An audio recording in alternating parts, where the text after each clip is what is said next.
This call is now being recorded. Okay, so good evening once again to all, whoever is present and will be watching it later. So let us continue. Today আমি আৰু আজিৰ সৈতে আৰু এটা class মানে আজি এটা লাগিব আৰু এটা লাগিব ইকনমি ক্লাছ। সো দুটা ক্লাছত আমি ওয়াইন্ড আপ কৰি দিম ইকনমি। ঠিক আছে? তাৰপিছত কালি আমি কোৱেশ্চনছ কেইটামান মই কালি দিছিলো, কালি মানে কি আজি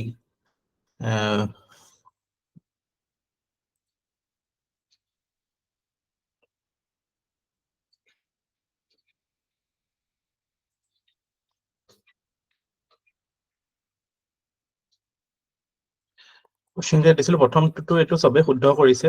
in a country experiencing GNP growth which another economic indicator tends to rise. So obviously এইটোতো কাবাৰ ডাউট নাই চাগে ন, এইটোত স্ট্যান্ডাৰ্ড অফ লিভিং হ'ব। বেলেগ কিবা লাগিছিল নেকি মানুহৰ? ইনফ্লেশন ৰেটটো লাগিছিল নেকি কাবাৰ? স্যাৰ মোৰ লাগিছিলে ন? লাগাটো ভাল কথা, মানে আন্ডাৰষ্টেণ্ডিংটো ঠিক মানে সেইটো এটা হয়।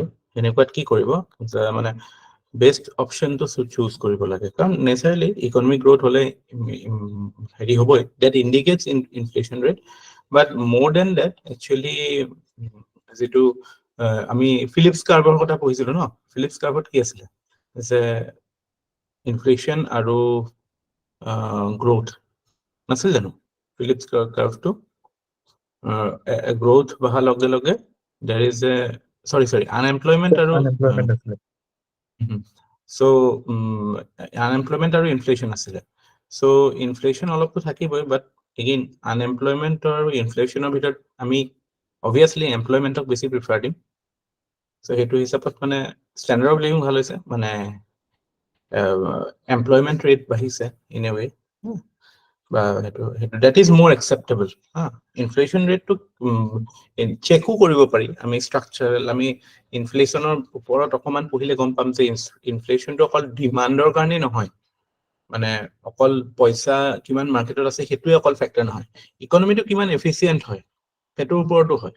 যে সাপ্লাই সাইড কনষ্ট্ৰেইন যদি থাকে, যে ইনস্পাইট অফ যদি RBI বোলে চেক কৰি আছে through interest rate, but still কিছুমান ইনফ্ৰাষ্ট্ৰাকচাৰ বটলনেক্স আছে, সে ফৰ এক্সাম্পল মানে ৰোডৱেজ ভাল নহয়। তো সেনেকুৱা ক্ষেত্ৰততো নেচাৰেলি বস্তুৰ দাম বাঢ়িব ন, কাৰণ ট্ৰান্সপৰ্টেশ্যন কষ্ট বাঢ়ি যাব। চ' সেইবিলাকটোতো RBI পলিচি দি চেক কৰিব নোৱাৰিম, মনিটাৰী পলিচি দি। চ' তেনেকুৱা কথা কিছুমান থাকে। চ' সেইটো কাৰণে এইটোত কাৰেক্ট এনচাৰটো এইটো হ'ব। ছেকেণ্ড যিটো মই কৈছিলোঁ এইটো ডাইৰেক্টলি গভৰ্ণমেণ্ট ৱেবছাইটৰ পৰাই উঠোৱা এটা ষ্টেটমেণ্ট, কেতিয়াবা এনেকুৱা আহি যায়। এইটো কোনোবা এনচাৰ কৰিছিল নেকি? Connecting 550 district headquarters in the country through NH লিংকেজেছ, generating large number of direct and indirect employment opportunities in the construction and infrastructure sector, and also as a part of the enhanced economic activity resulting from better road connectivity across the country. What are we talking about?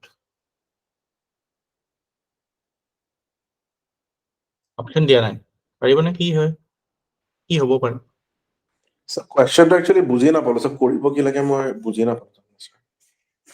মানে option দিয়া নাই ন, এইটো মানে it is like a quiz question. Quiz যদি কেতিয়াবা খেলিছে এনেকুৱা type হয়, মানে যে এটা কনটেক্সট এটা দি দিয়ে, এইটো কি হয়, আমি কি কথা কৈ আছো। চ' এইটো এটা গভৰ্ণমেণ্ট স্কিমৰ কথা কৈ আছো। Okay sir. কিহৰ কথা কৈ আছো?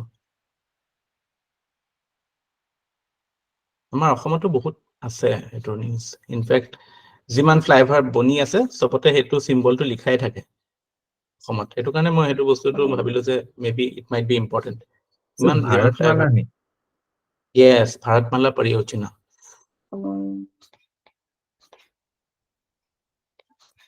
ভাৰতমালা পৰিযোজনা। অপশন দেখিলে কিজানি পাৰিলে হয়, বাট অপশন নেদেখাকেও পাৰিব লাগে এইটো।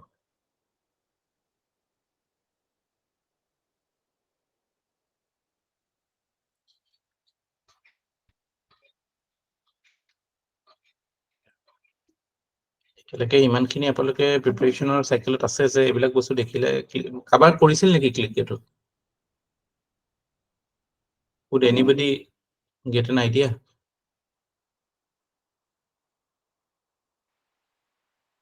So flyover কথাটো কওঁতে ক্লিক কৰিলে যে ভাৰতমালা হ'ব লাগে বুলি। Yes, sir. Flyover বুলি কওঁতে সেইটোৱে মনত পৰিছে। এইটোৱে আছে ন, এইবিলাক ৰাস্তা চাস্তা বনাই, এইটোৱে মিছন ষ্টেটমেণ্টটো হয়। এইটো ভাৰতমালা পৰিযোজনা যিটো মিছন ষ্টেটমেণ্ট হয় ন, এইটো হয়। আপোনালোকে দেখা পাব এইটো ফ্লাইঅভাৰ বিলাকত চাইডেদি গ'লে এনেকে হেৰি থাকে। Next is the reform program consisted of macroeconomic stabilization and structural reforms. Macro stabilization is a question to keep. Short-term program to overcome the macroeconomic crisis by regulating the total demand in the economy. Structural reforms, medium and long-term program. It dealt with sectoral adjustment. Just hold on. Hold on a second.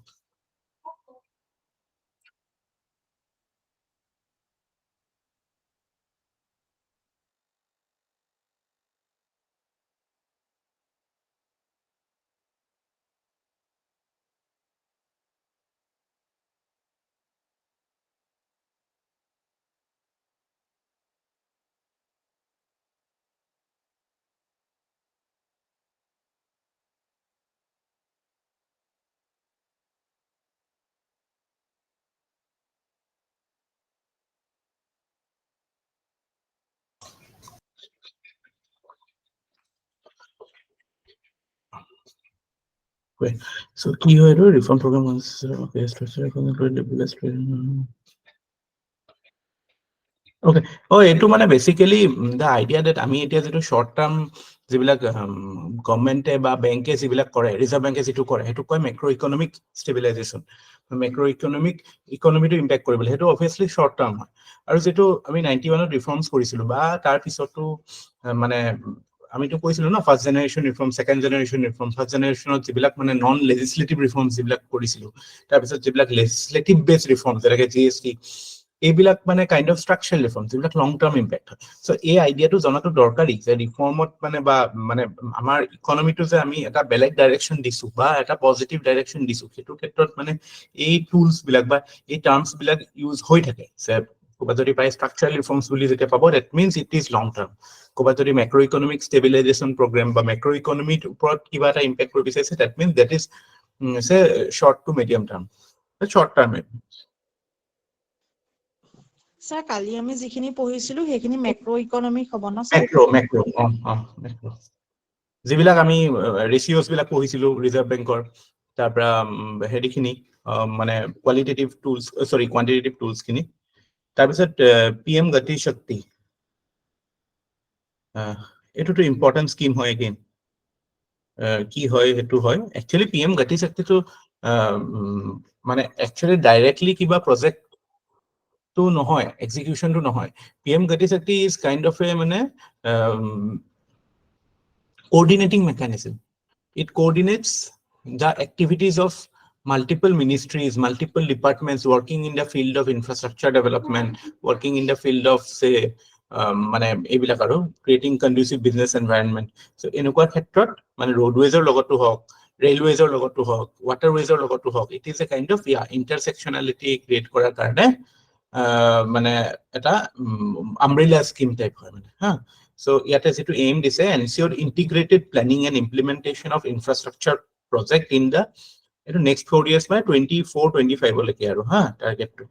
এটা মনত ৰাখিব, কেতিয়াবা টাৰ্গেটটো দি দিয়ে। It will help in fulfilling ambitious targets set by government for 24-25. কেতিয়াবা ষ্টেটমেন্টত এইবোৰ দি দিব পাৰে যে PM গতি শক্তিৰ টাৰ্গেটটো বোলে 25-30 বা 30 লৈকে আছে বুলি। সো সেইটো ভুল ষ্টেটমেন্ট হ'ব। সো এইবিলাক ডেটটো মনত ৰাখিব। আৰু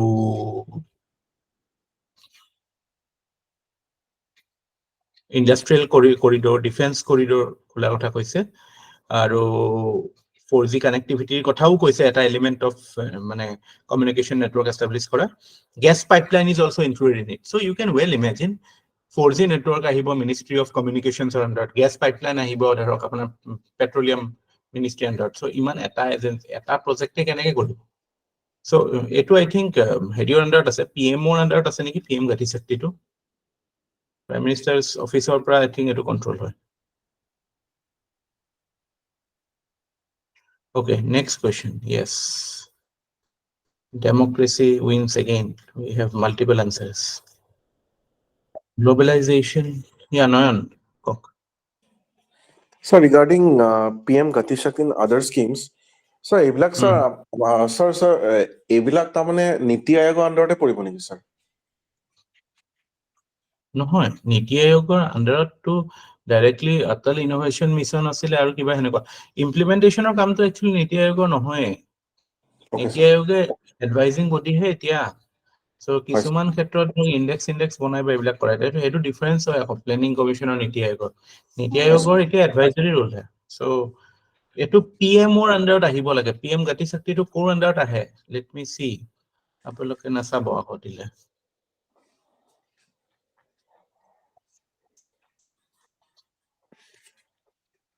চোৱা নাই ন কোনেও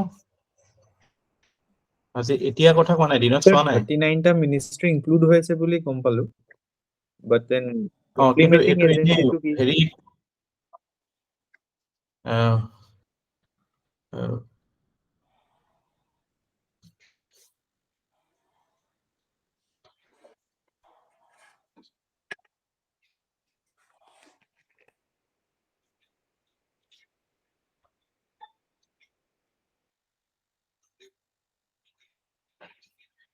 এটা planning kind of a planning tool আচ্ছা ডিজিটাল প্ল্যাটফর্ম অল 16 মিনিস্ট্রিজ 16টা মিনিস্ট্রি আছে তো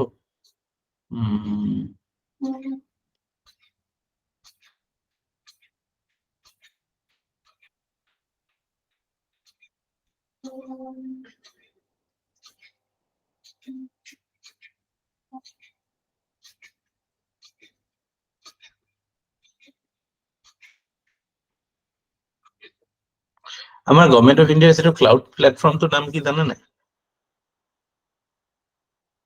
মেঘৰাজ কি হ'ব পাৰে cloud platform Meghraj MECHRAJ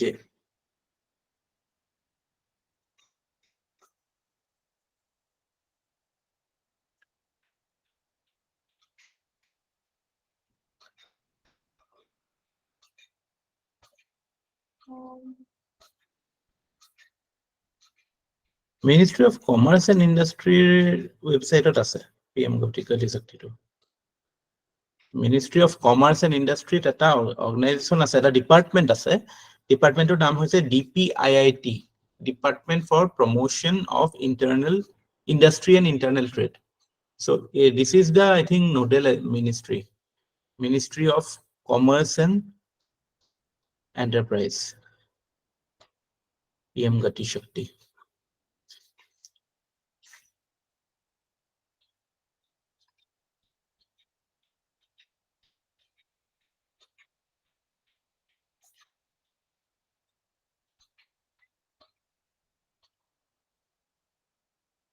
Sir, DPIIT কি বুলি ক'লে sir? DPIIT টো এটা ডিপাৰ্টমেণ্ট হয় মিনিষ্ট্ৰি অফ কমাৰ্চ এণ্ড ইণ্ডাষ্ট্ৰিৰ আণ্ডাৰত আৰু এইটোৰ একচুৱেলি এই যিটো ডিপাৰ্টমেণ্ট হয় ইয়াৰ মেইন কামটোৱে এইটো যে monitoring industrial growth in the country general performance of various industries so' that should be the nodal agency for this এনে আমি DPIIT টো জানো বেটাৰ জানো আমি আমাৰ IPR ৰেজিমটো যিটো ইন্টেলেকচুৱেল প্ৰপাৰ্টি ৰেজিমটো সেইটো DPIIT ৰ পৰা মানে ৰেগুলেটেড হয় IPR পেটেন্টছ ট্ৰেডমাৰ্কছ ডিজাইন হয় আমাৰ কি কয় GI ট্যাগ চেক দিয়া সেইটো DPIIT ত হয় এইবিলাক প্ৰিলিমছ পইণ্টৰ হিচাপেতো জানিব লাগে মানে আমি এতিয়া গম পালো DPIIT it is under Ministry of Commerce and Industry আৰু এটাটো আমি এতিয়া it is the nodal ministry for the PM gati shakti nodal agency বুলি ক'ব পাৰিবা nodal department PM gati shakti আৰু আপোনাৰ বেলেগ কাৰেণ্ট এফেয়াৰ্ছ পইণ্টৰ পৰা বা বেলেগ জেনেৰেল নলেজ পইণ্টৰ পৰা এইটো জানো যে DPIIT এটা ইম্পৰ্টেণ্ট ৰোল আছে to manage or to regulate the IPR regime in India IPR regime বুলি ক'লে গম পাইছে ন ইণ্টেলেকচুৱেল প্ৰপাৰ্টি ৰেজিম যিটো ৰাইটছ ৰেজিম যে তাত আমাৰ পেটেন্টছ আহিব ট্ৰেডমাৰ্কছ আহিব এইবিলাক এইটো কন্ট্ৰলটো সিহঁতে কৰে। Okay. Question number 3. Consider the following statements. Globalization is generally termed as an increase in economic integration among nations. এইটো শুদ্ধ বুলি মানে না সকলোৱে? কোনোবা এইটো ভুল বুলি মানিছে নেকি? Everybody agrees it is correct. Okay. Second is the concept was popularized by organization of NATO in mid 80s. Okay, interesting. কিয় নেটো কিয় লাগিলে? নেটোৱে হেনেকুৱা এটা কাম কৰিব পাৰে যেন কিয় লাগিলে? নেটোটো কি হয়? কোনে কোনে দিছে? Saqlain Sir, US led N Bhaswat? এইটো Sir, নহয় ন, ইউএস অর্গানাইজেশন আছে ন? North Atlantic US led, Treaty Organization. কক। আপুনি এবাৰ ক্লাছত কৈছিলে গ্লোবেলাইজেশ্যন আৰু নেটৰ ৰিলেশ্যনটো। নেটো কৈছে নে WTO কৈছিল? নেটো কৈছিলে নেকি? As far as I remember. নেটোটো কৈছিলো কিহৰ কাৰণে জানে? যে NATO led alliance won the cold war. Cold ৱাৰটো জিকাৰ কাৰণে গ্ৰাউণ্ডটো ক্ৰিয়েট হৈ গ'ল ফৰ মোৰ গ্লোবেলাইজেশ্যন। Okay. হয় হয়। নেটো লেড গালফ ৱাৰ যিখন শেষ হ'ল প্ৰথম, হয় মানে গালফ ৱাৰ মানে ইৰাকৰ লগত যিখন যুদ্ধ হৈছিল আমেৰিকাৰ, that was the first sign that Russia was no longer taking a stand opposed to USA. সেইটোক আমি হিষ্ট্ৰীত এই প্ৰেষ্ট্ৰইকা, তাৰপৰা গ্লাছনষ্ট এইবিলাক টাৰ্ম শুনিছে নাই? ৰাছিয়াৰ 1991 যেতিয়া ৰাছিয়া ডিসইন্টিগ্ৰেট হৈছিলে, যিবিলাক ৰিফৰ্মছত আহিলে ন আমাৰ কেতিয়াবা এইবিলাক ক'ব নোৱাৰি কোন আহি যাব পাৰে। এইটো ইট ইজ ৰিলেটিং টু এই 1990sত প্ৰথমতে যেতিয়া কোন আছিলে এই ৰাছিয়াৰ প্ৰেচিডেণ্ট সেইটো সময়ত? Gorbachev, Mikhail Gorbachev. গৰ্বাচেভৰ সময়ত ৰাছিয়া ডিসইন্টিগ্ৰেট হৈছিলে। গৰ্বাচেভকটো নোবেল প্ৰাইজো দিয়া কথা আছিলে, সেইটো বেলেগ কথা।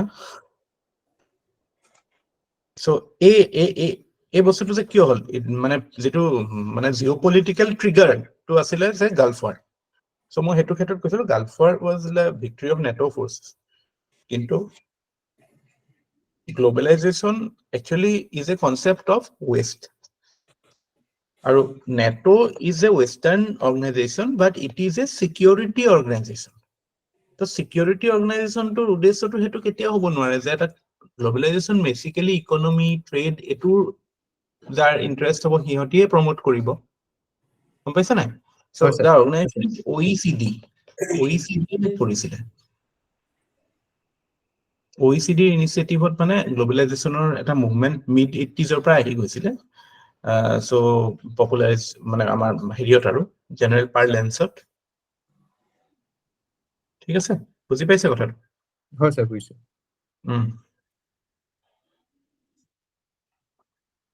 মানে কি হয়, আপুনি চাপোজ নাজানেও যে এইটো হেৰি নেটো হয় নে নহয়, বাট তেতিয়া নেচাৰ অফ দ্য অৰ্গেনাইজেশ্যনটো গুচি যাব যে এইটো কেনেকে হ'ব পাৰে, নেটোটো কি হয়, এটা security organisation.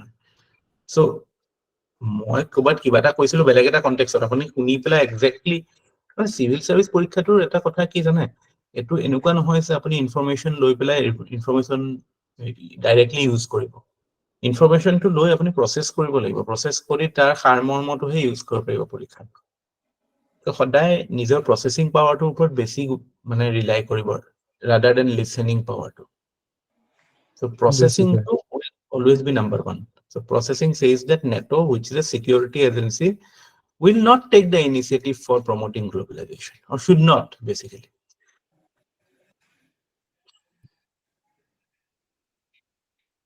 With reference to FDI, consider the following statements. FDI lets an investor purchase a direct business interest in foreign country. Everyone agrees it is correct. FDI has been a major debt financial resource for the debt financing resource for the economic development of India. কি এটা ভুল নাকি?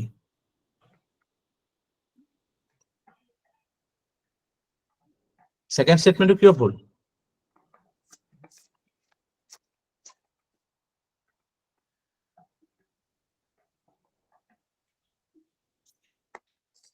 So because FDI to non-debt creating resource হয়, financial resource হয়. Yes. আমি মই এইটো কাৰণে কৈছো যে আপুনি এইটো এইবিলাকত সেই শব্দটোৰ ইম্পৰ্টেন্স দিব ৰেইজিং ফাইনেন্স যদি আমি ৰেইজ কৰিব লাগে তেতিয়াহ'লে we can either go the equity way or you can go the debt way. Equity কাৰণে আমাৰ ধৰক কেপিটেল মাৰ্কেট আছে ইয়াৰ কাৰণে আমাৰ বন্ড মাৰ্কেট আছে so debt FDI is sustainable because it is a non-debt creating মানে equity দিয়ে ন equity and bond দুইটা বেলেগ বস্তু যদিও আমি সেইখিনিলে পোৱা নাই but still মানে বেসিক আইডিয়াটো সাকে আছে আপোনালোকৰ তাৰ পিছত okay এইটো question opening new industries a question to প্ৰথমতে কোৱেশ্চনটো কি সুধিছে এটো চাই লও how many of the statement given above are correct about industrial licenses so industrial licenses ৰ ওপৰত কোনকিটা শুদ্ধ এতিয়া প্ৰথম কথা হল এতিয়া জানো ইন্ডাষ্ট্ৰিয়েল লাইসেন্স আছে মানে জেনাৰেল ইকোনমিত তো আমি ইন্ডাষ্ট্ৰিয়েল লাইসেন্সিং তো নাই বুলি ক'ব লাগিব ন other than few strategic and very important sectors industries generally to it licensing system to আমি উঠাই দিলো that was the first step of economic reforms no so hetu context ot ami sam je etu koi ase mane pre reform era kotha koi ase mane gom paisa na so opening new industries in economically backward areas was incentivized through easy licensing and subsidization of critical inputs like electricity definitely hoisile je jitu mane ami eta kotha koisilu je balanced regional development was one of the targets of planning and hetu that was to be implemented through the idea of industrial licensing say ami enukwa jagat licensing dim ba enukwa jagat incentive dim jate mane balanced regional development yeah kiba hobo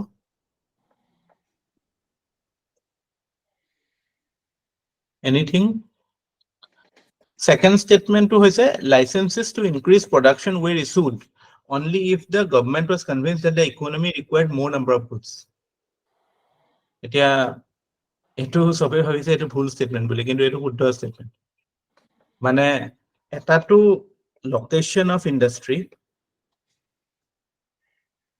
আৰু প্ৰথম যেটো point second কথা to the scale of operation মানে কিমান production hobo economies of scale কিমান hobo কিমান produce কৰিব that was also part of the licensing regime so both the statements are correct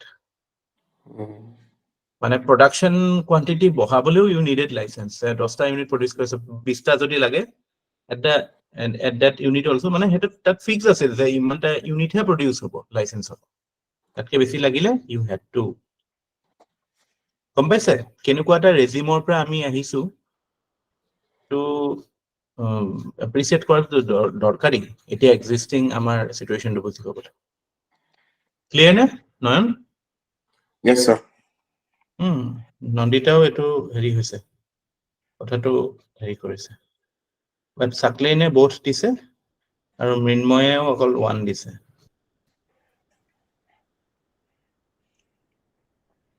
তাৰ পিছত only বুলি কোৱা কাৰণে স্যাৰ ভাবিলো স্যাৰ নহব নেকি only মানে ইয়াতে স্টেটমেন্টে যে লিখা আছিল পঢ়ি শুনাই আছে increase production issued only if government was কিয় এটো only to হেতু only নহয় ন আপুনি যেটো all বিচাৰি আছে only বিচাৰি আছে prelims ৰ এটো দিন গো আৰু এইবিলাক বিচাৰা বাদ দিও এতিয়া একদম পুৰা টেটুৰ অৰ্থটো বুজিবলৈ চাব okay sir মাজতে UPSC টেটু বেছি হৈছিল এটা এনেকুৱা টাইপ এটা ঢৌ চলিছিল 2015-16 মানত যে only থাকিলেটো হেতু শুদ্ধ হ'বই বা ভুল হ'বই এনেকুৱা টাইপ all থাকিলে কিয়ে হক মানে all যদি আছে only যদি আছে হেতু ভুল হ'বই মানে মানুহে নপহাকে ধামধুম মাৰিছিল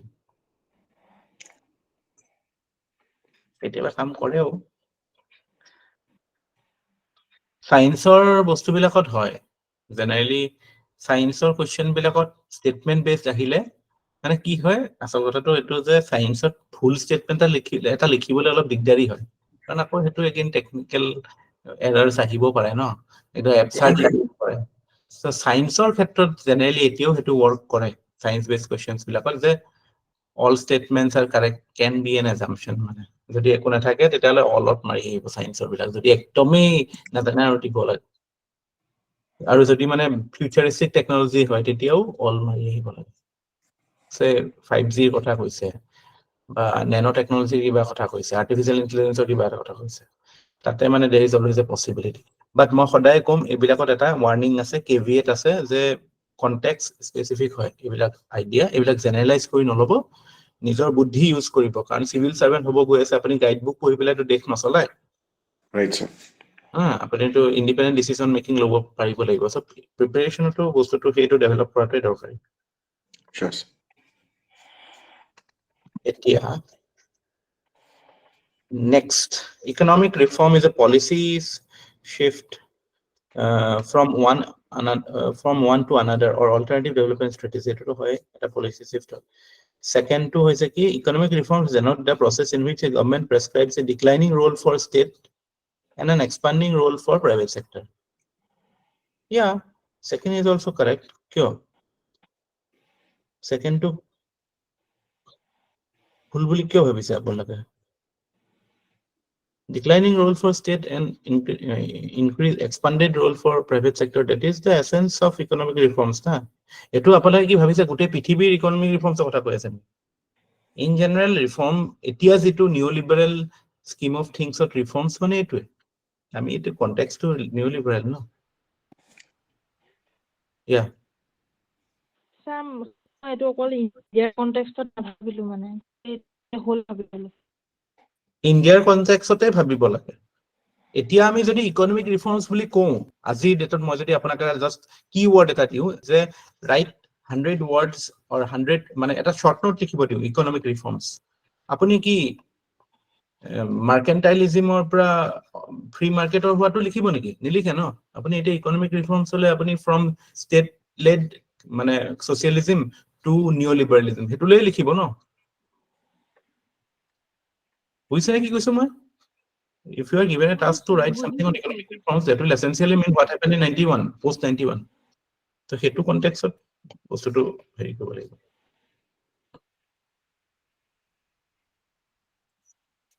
So look, second step ne অলপমান মোৰ ডাউট আছে স্যাৰ মোৰ একো ডাউট নাই মানে কিয় ডাউট নাই ইকোনমিক ৰিফৰ্মছ যেটো the idea of economic reforms etia jodi apuni etu context ot pai etia ami etu jetu stage ot asu that essentially means the movement from state led socialism to neoliberalism etia jetu economic reforms or kotha koi ase ki opening up of economy reduce or increase role of private sector that is the economic reforms na etia jetu ami amar syllabus ot jetu ase NEP new economic policy that কি আছে এটু কথাই আছে ন তাত উল্টা বা বেলেগ হলে এটিআর পৰা আকৌ উল্টা বেলেগ হলে যোৱা হেতু কথা নাই নহয় তাত বুজি পাইছেনে কথাটো Yes, sir. এইবিলাক বস্তু লৈ পেলাই ডাউট নাৰাখিব কাৰণ আমি গোটেই বস্তুখিনি যে এটা সিস্টেমত কৰি কিয় আহিছো প্ৰথমৰ পৰা যে আমি নিঅলিবাৰালিজম মাৰ্কেন্টাইলিজম বা ফ্ৰী মাৰ্কেটৰ পৰা ওয়েলফেয়াৰ ষ্টেটৰ পৰা আমাৰ নিঅলিবাৰাল মডেল এই এটা সাইকেলত আমি বা এটা লিনিয়াৰ হেৰি এটা কিয় পঢ়িছো প্ৰসেসটো বুজি পাবলে ন আমি কোনখিনিত আছো কি এতিয়া at this point of history so এতিয়া আমাৰ বস্তুটো হেতুই সো এতিয়া আমি সেই ৰিফৰ্মছ প্ৰসেসতে আছো ন সিএসটি টো এতিয়াহে হৈছে কিছুমান এতিয়াও ৰিফৰ্মছ হোৱা নাই লাইক ল্যান্ড একুইজিশনৰ ৰিলেটেড ৰিফৰ্মছ বিলাকটো এতিয়াও হোৱা নাই হয় নাই সো এইবিলাক বস্তু it is on ongoing process Sure, sir. minimum government maximum governance minimum government the idea of minimum government reforms are basic idea to হেতু দেখুন আমাৰ পিএসসি পলিসি টু হেতুই দেখা পাও যেটো latest 2021 or public sector enterprise policy strategic সেক্টৰতে government থাকিব বাকি non স্ট্ৰেটেজিকত government ওলাই যাব what does that mean this economic reform না এটা ক্লিয়াৰ হল না কথাটো Very much clear. আৰু বেলেগ নোশন নাৰাখিব বাকি দুটা যিকিটা দিছিলো এই এতিয়া এইকিটা আমি এতিয়ালৈকে ডিসকাস কৰা নাই সেইখিনি আমি এটা কৰিম থাপি এনসাৰস বিলাক আহিছে যেতিয়া অকন কৈ দিও কথাটো আপোনালোকৰ কৌতুহলটো নাইকিয়া কৰিবলৈ with reference to NBFCs NBFCs মানে কি গম পাই নে? Non banking financial companies, these are different from banks. কি ক্ষেত্ৰত বেংকৰ পৰা বেলেগ হয় NBFC? কোনোবাই ক'ব পাৰিব নেকি?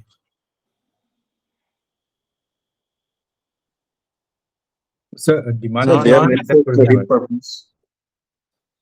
কি Some কি কৰিব only নোৱাৰে? credit.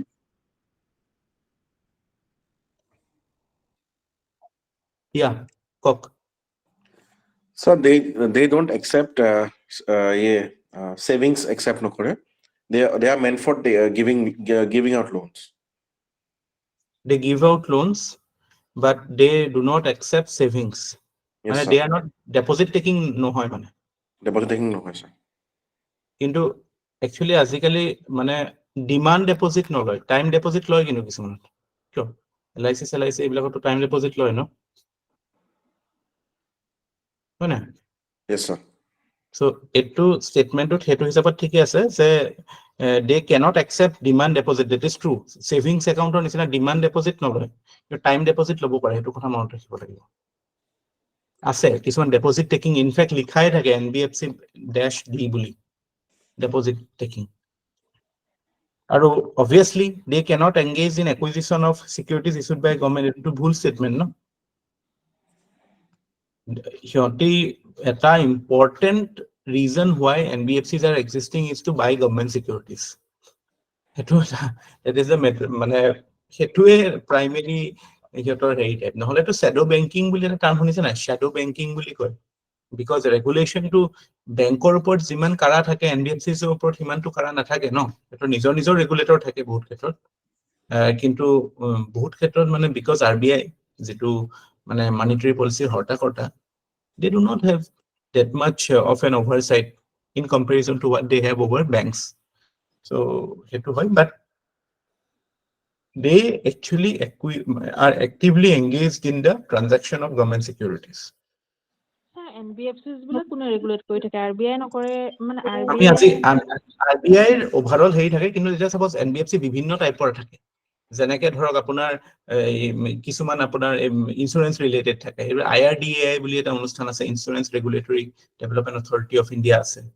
তাৰ পৰা তেনেকে আমাৰ শ্বেয়াৰ মাৰ্কেট বা এইবিলাক ৰিলেটেড যিবিলাকে হেৰি কৰে, সেইবিলাকত সেবিয়ে কৰে। চ' তেনেকুৱা কিছুমান বেলেগ বেলেগ ৰেগুলেটৰো আছে নহয় বহুত। তাৰপিছত লাষ্টৰটো এইটোতো দেখোন বেলেগ বেলেগ এনচাৰ আহিছে হে। Accept deposits, yeah. কোনে কি দিছে? 3 বেংকিং সিস্টেমৰ প্ৰাইমেৰী ফাংচনটো সাবসিডিও হয় নেকি? Interesting question. Subsidies বিলাক actually route হয় through banking channels. Government পৰা subsidy আহে। Yeah, but কোৱেশ্চনটো হৈছে প্ৰাইমেৰী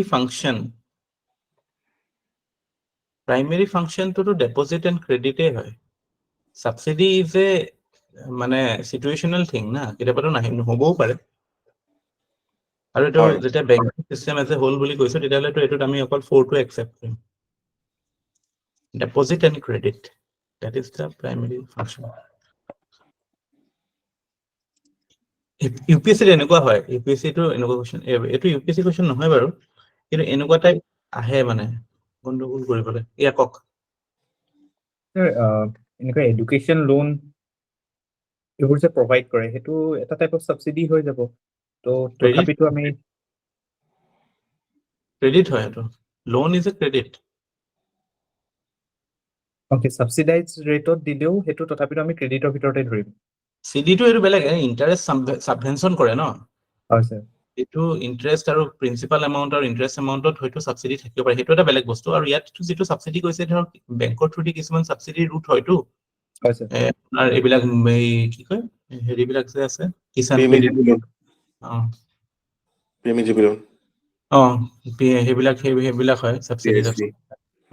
কিন্তু এইটো আমি মানে যিহেতু আমি ওভাৰঅল এটা কুৱেশ্চনটোৰ মেণ্ডেটটো মানে জেনেৰেল হয়, চ' আমি মেইনলি সেইটো কথাই ক'ব লাগিব। বেংকিং মানে deposit taking and credit giving, এইটোতে যিটো difference of that rate is called, এটা টাৰ্ম এটা আছে ন, কি কয় স্প্ৰেড ন? Spread is the profit of the bank.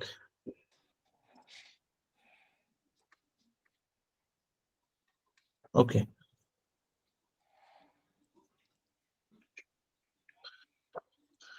So I hope you are clear with these things. এইকেইটাৰ ওপৰত কিবা ক'বলগীয়া আলোচনা কৰিবলগীয়া আছে নেকি? নাই নহয়? এই লাষ্টৰ দুটা আমি এনেও আৰু আহিম.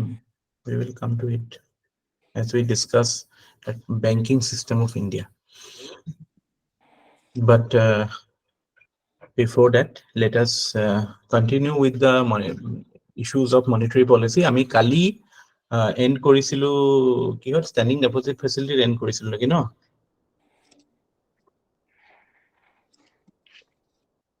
Open market operations of Open market operations, sir. OMO. So এতিয়া আপোনাক clear ন? OMO, LAF এইবিলাকৰ ডিফাৰেন্স বিলাক গম পাইছে ন এতিয়া? কেলে লাগে শৰ্ট টাৰ্মৰ কাৰণে কোনটো ইউজ কৰে, লং টাৰ্মৰ কাৰণে কোনটো ইউজ কৰে, গম পাইছে ন? But I hope everybody is clear. আৰু কি হয় বস্তু এটা আছে কি আৰু এটা actually আমি যেতিয়া capital market আৰু money market পঢ়িম মানে generally banks বিলাকৰ যেতিয়া daily mismatch হয় asset liability, what they do is they resort to a মানে call money market বুলি কয়, call money মানে এটো এটা মানে overnight loaning মানে এটো হয়তো কাবাৰ হয়তো excess cash বা excess হেৰি থাকিব পাৰে, capacity থাকিব পাৰে, কাবাৰ কম থাকিব পাৰে. So what they do, they lend within মানে themselves with মানে ইটো হিটোৰ পৰা লয় যে Bank of Baroda SBI পৰা ললে, SBI কাবাৰ পৰা ললে, ইটোৱে হিটোৰ পৰা ললে, হেনেকে they manage it. That temporary mismatches বিলাক হেনেকে হয়, but তেতিয়াও যদি নহয় then they resort to repo বিলাক হলে যায়. So মানে হেতু কাৰণে RBI lender of last resort বুলি কয়. কালি যে আমি আলোচনা কৰিছিলো কথাটো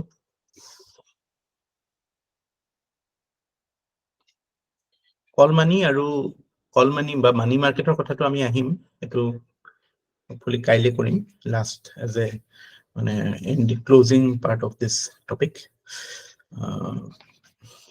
আজি এটা টার্ম আপোনালোকে জানিব লাগে বন্ড ইল্ড বুলি, এটো নিউজত থাকে কেতিয়াবা। বন্ড ইল্ড মানে কি জানে?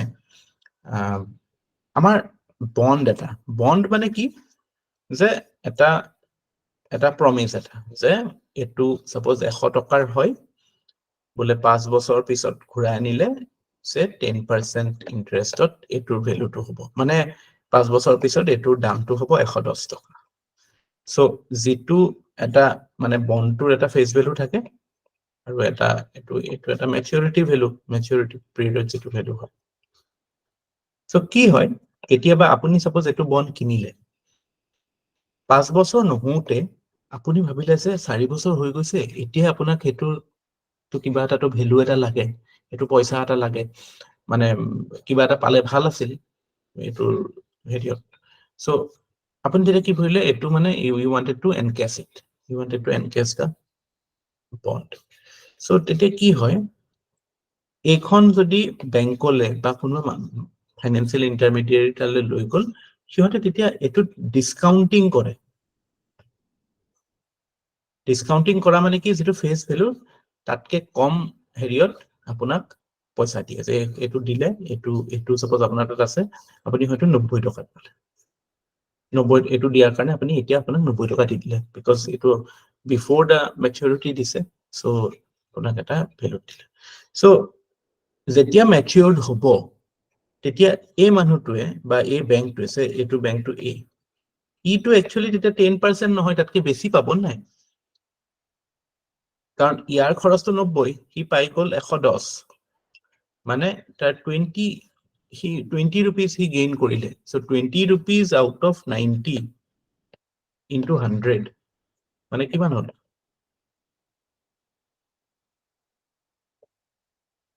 200 218 22% মান হৈ গল গেইন।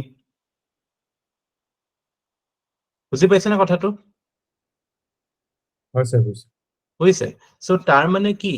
তাৰ মানে এটো যে বন্ড বিলাকৰ ফেস ভ্যালুটো যিমানে কমি যাব প্ৰাইচ যিমানে কমি যাব বন্ড ইল্ডটো বাঢ়ি যাব গম পাইছে নাই সো তাৰ মানে কি যে বন্ড ইল্ড মানে যিটো এই পাইছে ন এই 20 টকা 30 টকা যিটো bond yield is inversely proportional to the price of the bond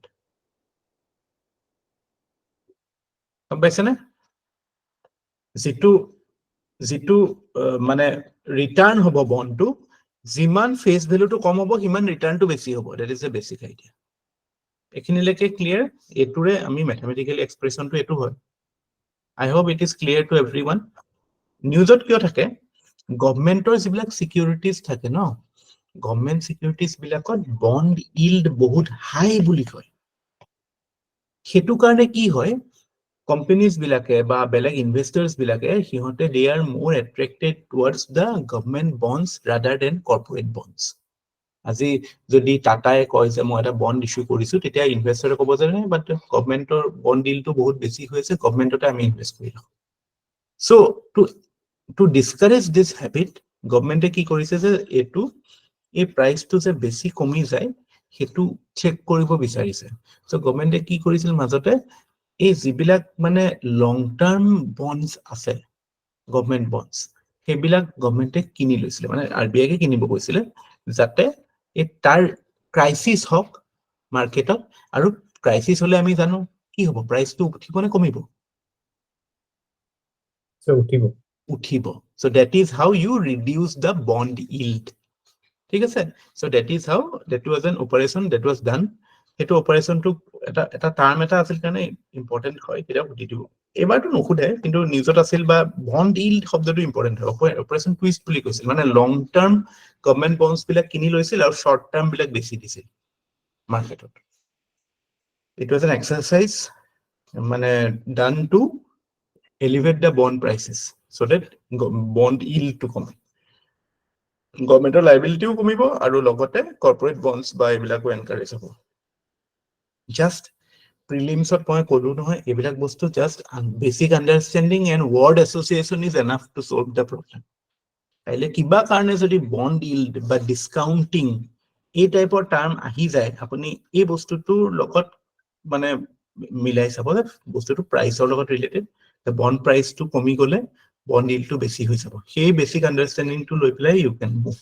on solving that question clear আৰু একো ইয়াতকে ডিটেইলছ জানিব দৰকাৰ নাই স্যাৰ আকৌ এবাৰ কৈ দিব নেকি মানে মোৰ নেটৱৰ্ক ইছ্যু কাৰণে মিছ হৈ গ'ল কৈ আছো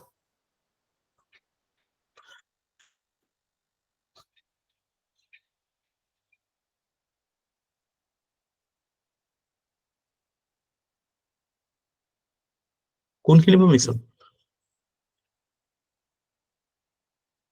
স্যাৰ মই last bond bond yield bond yield মানে simply can you hear me এটা শুনা পাই আছে পাছতে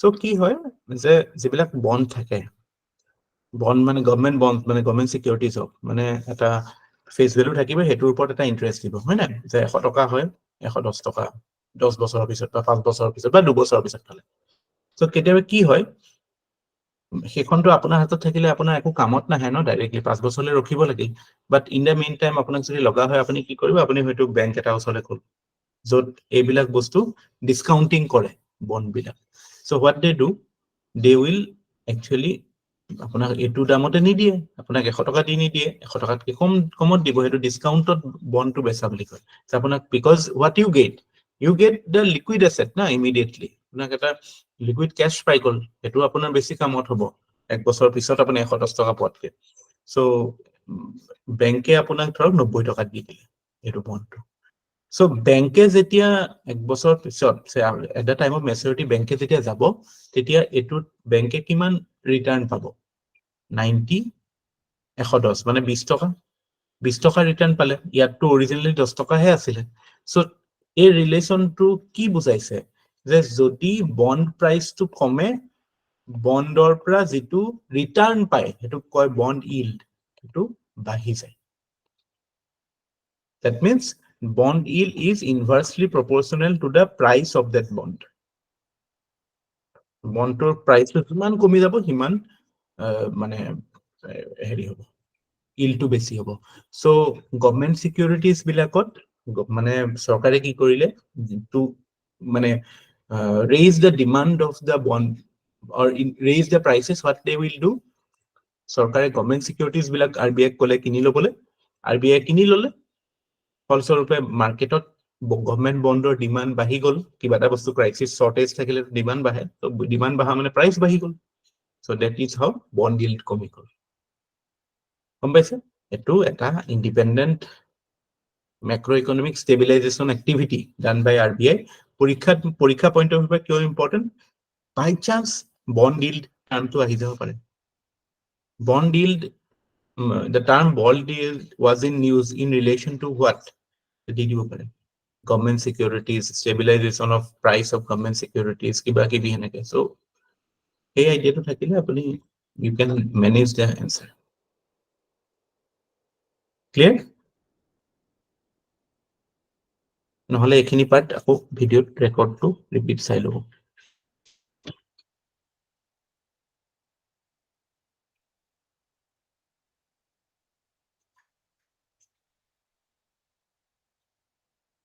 এই হেৰি ভাস্বতী ক্লিয়াৰ হলে নাই? হয় স্যার, হ'ল।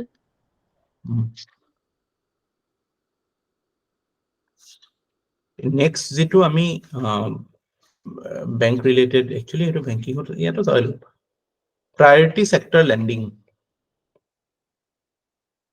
Priority sector lending কি হয়? Say again, because bank has a social responsibility also as a part of মানে financial inclusion হোক বা মানে balanced regional development target হোক। So PSL এটা statutory norm হয় under Banking Regulation Act.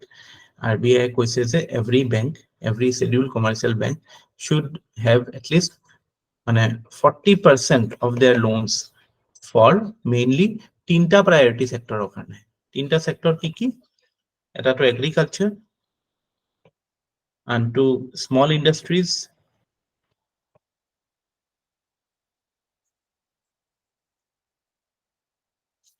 আৰু third to হৈছে exporters. এটো যেতিয়া originally যেতিয়া আইডিয়াটো আহিছিল, এটো around 1985 মানত এটো আইডিয়াটো আহিছিল যে banking sectors should focus on মানে loans for these sectors. আৰু আমিতো এটা এটো আলোচনাত আমি ওকে সেইখিনি বেংকিংত আহিছে, ন্যাশনালাইজেশন কেতিয়া হৈছিল বেংক, এইবিলাক কথা আহিব। এতিয়া as of now, what are the areas that priority sector loans are focused on? Say loans with respect to weaker sections of society, say SC, ST, minority, কিছুমান ধৰক NRLM এইবিলাকৰ লোন বিলাক। তাৰপিছত obviously agriculture, মানে one of the most important segment, মানে ইয়াতে কোনো মানে distinction নাই, all farmers, big or small. So KCC loan বিলাক কি PSL লোনতে পৰে ন? এই নয়ন? Yes sir, KCC loan PSL loan পৰে। তাৰপিছত আমাৰ micro enterprises, Khadi and village industry, KVIC এটা উদ্যোগ এটাও আছে ন। চ' এইবিলাক ৰিলেটেড যিবিলাক লোন আছে সেইবিলাকতো মানে এইবিলাকত সেকশনেলি ভগোৱা থাকে, এইটোত কিবা এটা পাৰ্চেন্টেজ থাকিব, এইটোত কিবা এটা পাৰ্চেন্টেজ থাকিব, এনেকে ভগোৱা থাকিব। ঠিক আছে, তাৰপিছত এইবিলাক যেতিয়া ফুলফিল কৰে বেংকে, তেতিয়া এটা PSL চাৰ্টিফিকেট পায়, PSL চাৰ্টিফিকেট এটা পায়। তো আপোনালোকে যদি এনভাইৰনমেন্ট পঢ়িছে, এনভাইৰনমেন্টতো এনেকুৱা এটা চাৰ্টিফিকেট দিয়ে ফৰ মানে ৰিডিউসড এমিশন, তাৰপিছত সেই চাৰ্টিফিকেটটো চেলো কৰিব পাৰে। একচুৱেলি কি হয়, যিবিলাক বেংকে ফুলফিল কৰে, এক্সেছ ফুলফিল কৰে, এইবিলাক কোনোবা ফুলফিল নকৰা বেংকক চেল কৰিব পাৰে। তাৰপিছত সেইটো জমা হয় ক'ত? নাবাৰ্ডত। নাবাৰ্ডত এটা ফাণ্ড আছে, কি আছিল ফাণ্ডটো? RIDF বুলি, ৰুৰেল ইনফ্ৰাষ্ট্ৰাকচাৰ ডেভেলপমেণ্ট ফাণ্ড। এইটো বেচিকেলি এই PSL শ্বৰ্টেজ যিবিলাক হয় সেইবিলাকৰ যিটো কম্পেনচেশ্যন দিয়ে সেইটোৰে ফাণ্ড হয়, এগেইন ফৰ ৰুৰেল ইনফ্ৰাষ্ট্ৰাকচাৰ ডেভেলপমেণ্টৰ কাৰণে ইউজ কৰে। চ' পৰীক্ষাত আহিবলগীয়া কথাটো এইটো যে what are the constituents of priority sector lending and what is the general percentage 40% হয় যদিও আমি types of banks হিচাপত আমাৰ বেলেগ বেলেগ হৈ যাব যিবিলাক আমাৰ universal banks হয় universal banks মানে যিবিলাকে সব ফাংচন কৰে like SBI হওক এইবিলাক হওক সেইবিলাকতো এইটো 40% হয় because they are commercial in nature commercial তো এইবিলাকো হয় rural bank বা small finance bank এইবিলাকো commercial হয় but সিহঁতৰ ডিফাৰেন্সিয়েটেড বেংক বুলি কয় কাৰণ সিহঁতৰ এৰিয়া অফ অপাৰেশ্যনছ আৰু ফাংচনিঙৰ ক্ষেত্ৰত কিছুমান লিমিটেশ্যন আছে চ' সেইবিলাকত হয়তো PSL নৰ্মছ অলপমান বেলেগ হ'ব because they are those banks are oriented towards rural development regional rural bank বুলি কয় RRB বিলাক দে আৰ প্ৰাইম মানে main customer base is suppose to be theoretically the rural population so' তাতেতো priority ছেক্টৰতে বেছি থাকিব ন লোনছ নম্ৰতা কওক নাবাৰ্ডৰ RID ফাণ্ডটো কি হয় আকৌ বুজি নাপালো RID ফাণ্ডটো ৰিজনেল ইনফ্ৰাষ্ট্ৰাকচাৰ ডেভেলপমেণ্ট ফাণ্ড সেইটো ৰুৰেল ইনফ্ৰাষ্ট্ৰাকচাৰ এইটো মানে যেতিয়া প্ৰায়ৰিটি ছেক্টৰ লেণ্ডিঙৰ শ্বৰ্টফল হয় কাবাৰ PSL লেণ্ডিং দিব নোৱাৰে সেইটোত তেতিয়া কি কৰে যে দে বাই চাৰ্টিফিকেটছ বা মানে বেলেগৰ পৰা যোনে অলৰেডি কৰিছে সেইটো ফুলফিল সেইটোৰ পৰা চাৰ্টিফিকেট কিনি পেলাই সেইটো যিটো পইচাটো পাব সেইটো বেংকে সেইটো নাবাৰ্ডত জমা কৰে আণ্ডাৰ RIDF নয়নহতে দিয়ে নে এইটো মানে এইটো একাউণ্টিংটো সেনেকে হয়নে নাবাৰ্ডত PSL চাৰ্টিফিকেট কিনিছে নেকি আপোনালোকে স্যাৰ যদিও কিনিছে তেনেহ'লে HO মানে হেড অফিচৰ পৰাই কৰে আমিতো গম নাপাওঁ স্যাৰ আজি কি কৰিছে? মানে এইটো মেকানিজমটো গমটো পাই চাগে ন এইটো নাই স্যাৰ আজিহে গম পালো স্যাৰ, নাজানো PSL আগে নাজানো। চাৰ্টিফিকেট থাকে গম নাপাওঁ স্যাৰ আজি গম পাইছো। এইটো ফুলফিলমেণ্টৰ কাৰণে এইটো মানে হেৰি কৰে হয় এইটো মেক্ৰ' লেভেলত হ'বতো এইটো হেৰিয়ত ব্ৰাঞ্চ নহয় লেভেলত নকৰে স্যাৰ। আমাৰ বেছিক বেংকিং হয় স্যাৰ বেছিক বেংকিঙৰ নেক্সট কথা এইটো পলিচি লেভেল কথা এটা পৰীক্ষা পইণ্ট অফ ভিউ পৰা ইম্পৰ্টেণ্ট হয় কাৰণে ক'লো Sure. তাৰপিছত স্যাৰ নাবাৰ্ডটো NABARD হয় sir NABARD national bank for এইটো national bank for agriculture and rural development development এটা আমাৰ এপেক্স এজেঞ্চি হয় আৰু আহিম আজি আপোনালোকৰ বেংকটো খুব খুচৰিম কি আছে কি নাই গোটেইখিনি small finance bank local area bank তাৰপিছত এই যে 2016 পিছত এটা কমিটি বহিছিলে নাচিকেত মোৰ বুলি যেটো পেমেন্টছ বেংকৰ যেটো ফান্ডা ওলাইছিল মাজতে সেইটো অকমানকে চাব লাগিব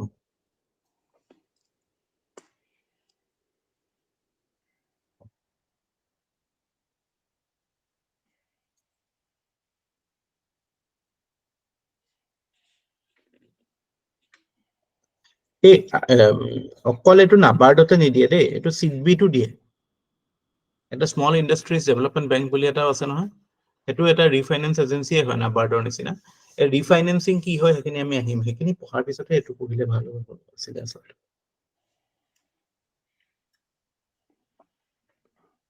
এইখিনিলে আকৌ আহিম আমি ঘূৰি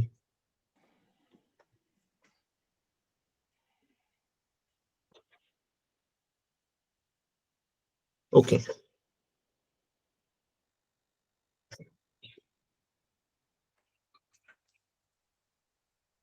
এতিয়া নেক্সট এনে PSL ৰ কথাটো গম পালে ন প্ৰায়োৰিটি সেক্টৰ লেন্ডিং মানে এটা that portion of banks credit that they are obligated under the Bank Regulation Act to loan to a particular section of society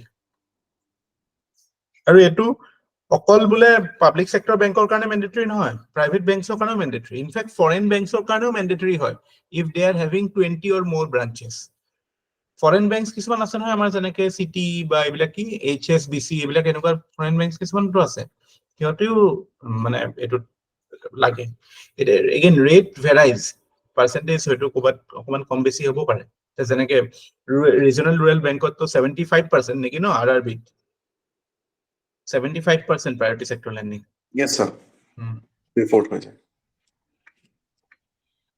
acha now comes the idea of what is the basis of banks lending rate আমি তো এতিয়ালৈকে গম পাই আছিলো যে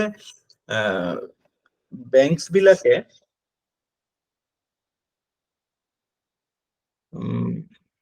banks বিলাকে এইটো হেৰি কৰে মানে যিটো ৰেটত লোন দিয়ে আৰু আমিতো অলৰেডি আমি পঢ়িলো যে RBI কি কৰে যে ইট সেটস দ্য টোন through it's policy rate that is the repo rate the idea is যে মাৰ্কেটত কিমান ফ্লো হ'ব যিটো ইন্টাৰেষ্ট ৰেট হ'ব সেইটো RBI সেট কৰে থ্ৰু পলিসি ৰেট বাট সেইটো একচুয়ালি বেংকে সেইটো হয় জানো আমি একচুয়াল প্ৰ্যাকটিক্যালি যদি এনালাইসিস কৰো দেখা পাওঁ যে RBI যদি বোলে এটো বেসিস পইন্ট টাৰ্মত কয় মানে RBI যদি বোলে ইমানটো কমাইছে ৰেট বেংক বিলাকে অকল ইমানটোহে কমায় বা যদি নকমাবও পাৰে সো এটো কি কথা বেংকৰ লেন্ডিং ৰেটটো কেনেকে ডিসাইড হয় so banks lending rate is the next topic so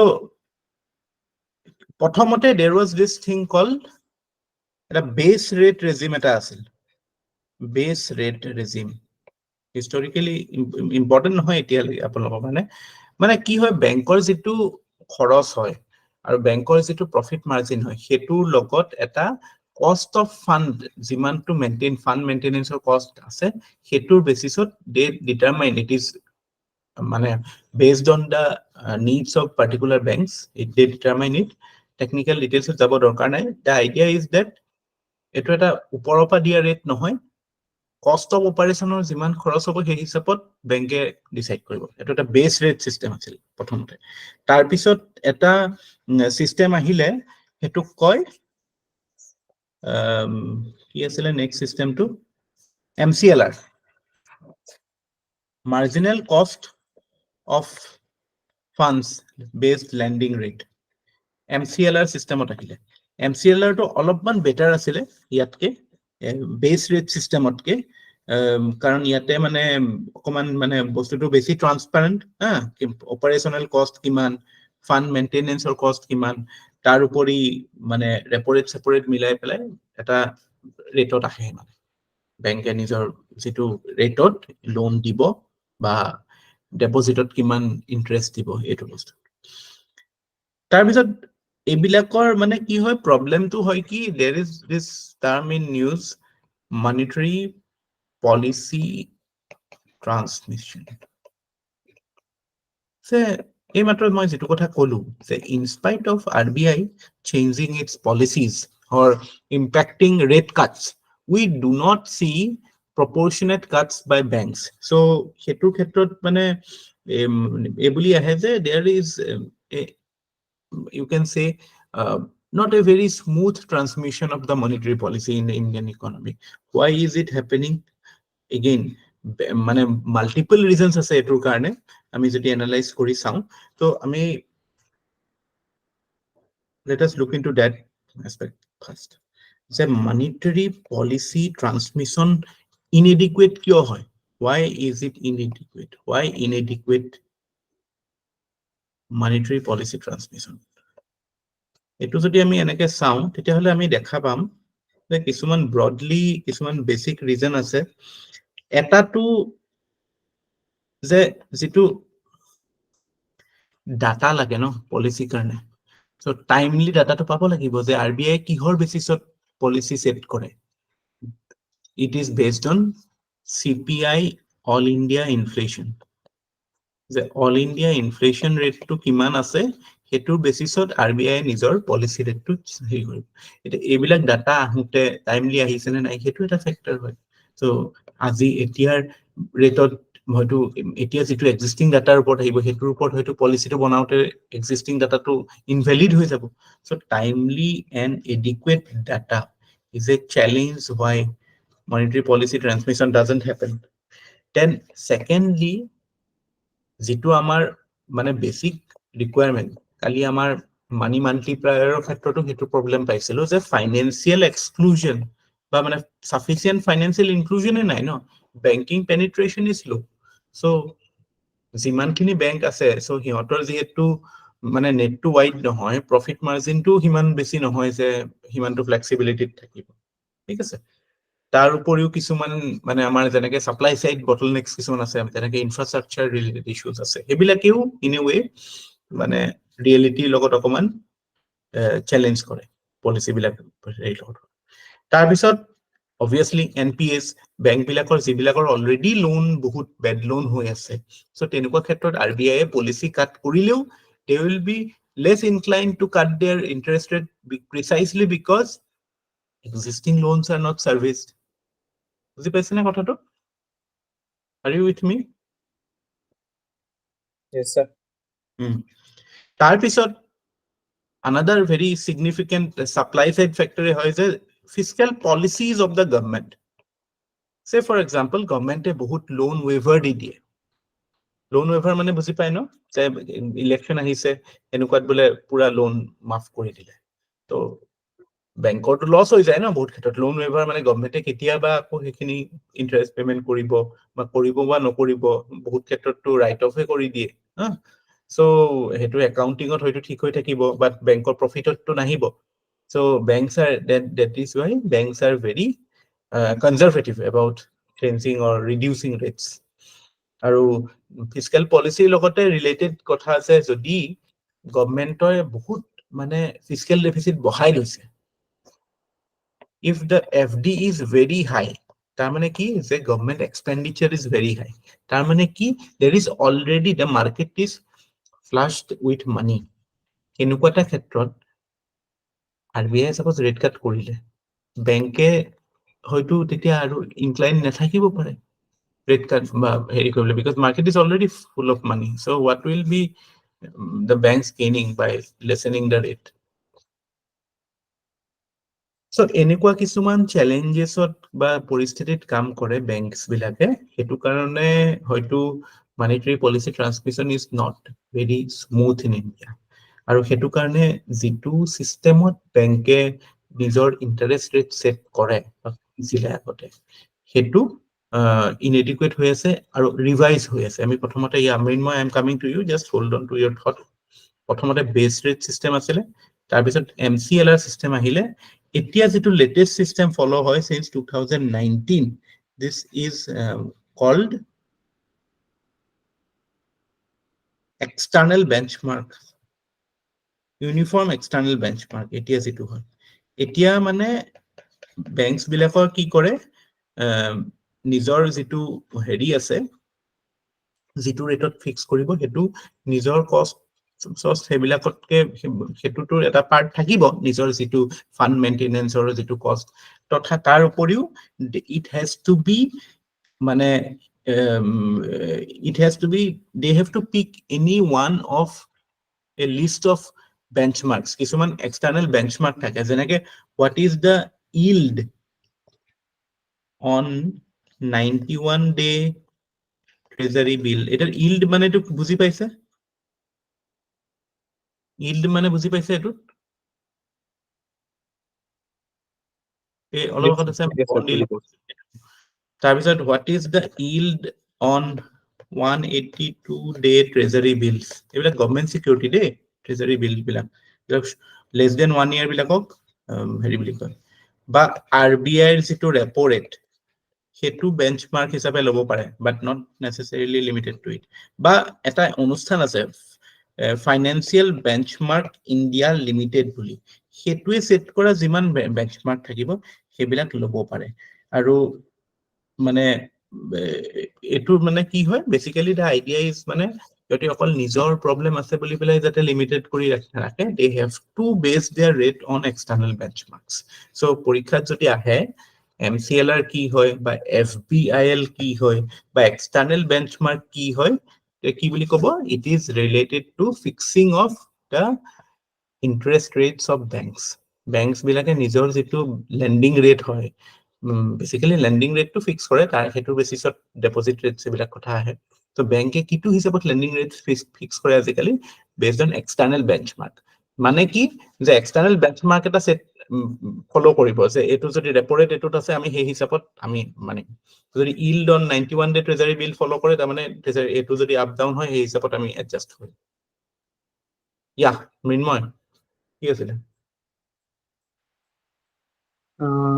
sir আগৰ যে পইণ্ট আছিলে হাই এফডি যোনটো লাষ্ট পইণ্ট আছে সেইটো এবাৰ এক্সপ্লেইন কৰিবচোন হাই এফডি কথাটো এটো যে মার্কেটত মানে again that is A fiscal side fiscal সাইডে মেইনলি সাপ্লাই সাইড ইস্যু বিলাক মেনেজ কৰে সাপ্লাই সাইড ইস্যু মানে যে এডিকুৱেট গুডছ আছে নে নাই পইচা কিমান আছে বা ডিমান্ড কি হৈছে সেইটো কথা নহয় সো অলৰেডি যদি মাৰ্কেটত বোলে গভৰ্ণমেন্টৰ পলিচিৰ কাৰণে অলৰেডি পইচা বহুত আহি গৈছে কেনেকুৱা কনটেক্সট আহি যায় যে fiscal deficit is too high fiscal deficit too high মানে কি already there is lot of government expenditures fiscal deficit মানে তো বুজি পাইছে না বৰোইং বেছি মানে গভৰ্ণমেন্ট এক্সপেণ্ডিচাৰ বেছি গভৰ্ণমেন্ট এক্সপেণ্ডিচাৰ বেছি মানে there is lot of money in the market কেনেকুৱা ক্ষেত্ৰত বেংকছ বিলাকে কি হ'ব they will be reluctant to reduce the rates না বিকজ এগেইন এটা কথাটো ইনফ্লেশ্যনৰ কথা আহি যাব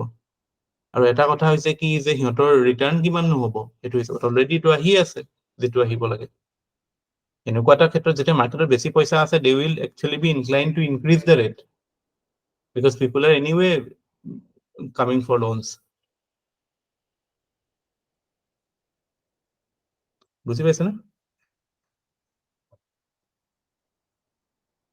monetary policy transmission in a situation where government investment or government spending is very high or fiscal deficit is very high is difficult মানে fiscal policy to এনেকে যায় monetary policy to এনেকে যায় ন monetary policy যদি কৈছে যে পইচা বহাব লাগে কেতিয়া monetary policy পইচা বহাব লাগে বুলি ক'ব কাউন্টাৰ সাইক্লিক্যাল হেৰিয়ত কৰিব ন যেতিয়া গ্ৰোথ ইজ ডাউন তেতিয়াহে কৰিব ন মনিটাৰী পলিচিটো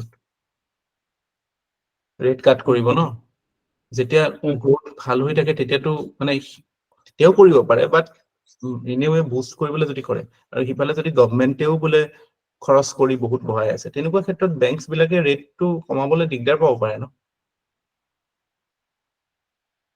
ফিস্কেল ডেফিচিটটো বেছি হলেহে মনিটাৰী পলিচিয়ে পইচাটো বঢ়াবলৈ ক'ব ন স্যাৰ মানে কথাটো শুনক monetary policy transmission আমি কি আছো হা we are studying monetary policy transmission বা inadequacy of monetary policy transmission হেতুৰ ক্ষেত্ৰত কিছুমান মানে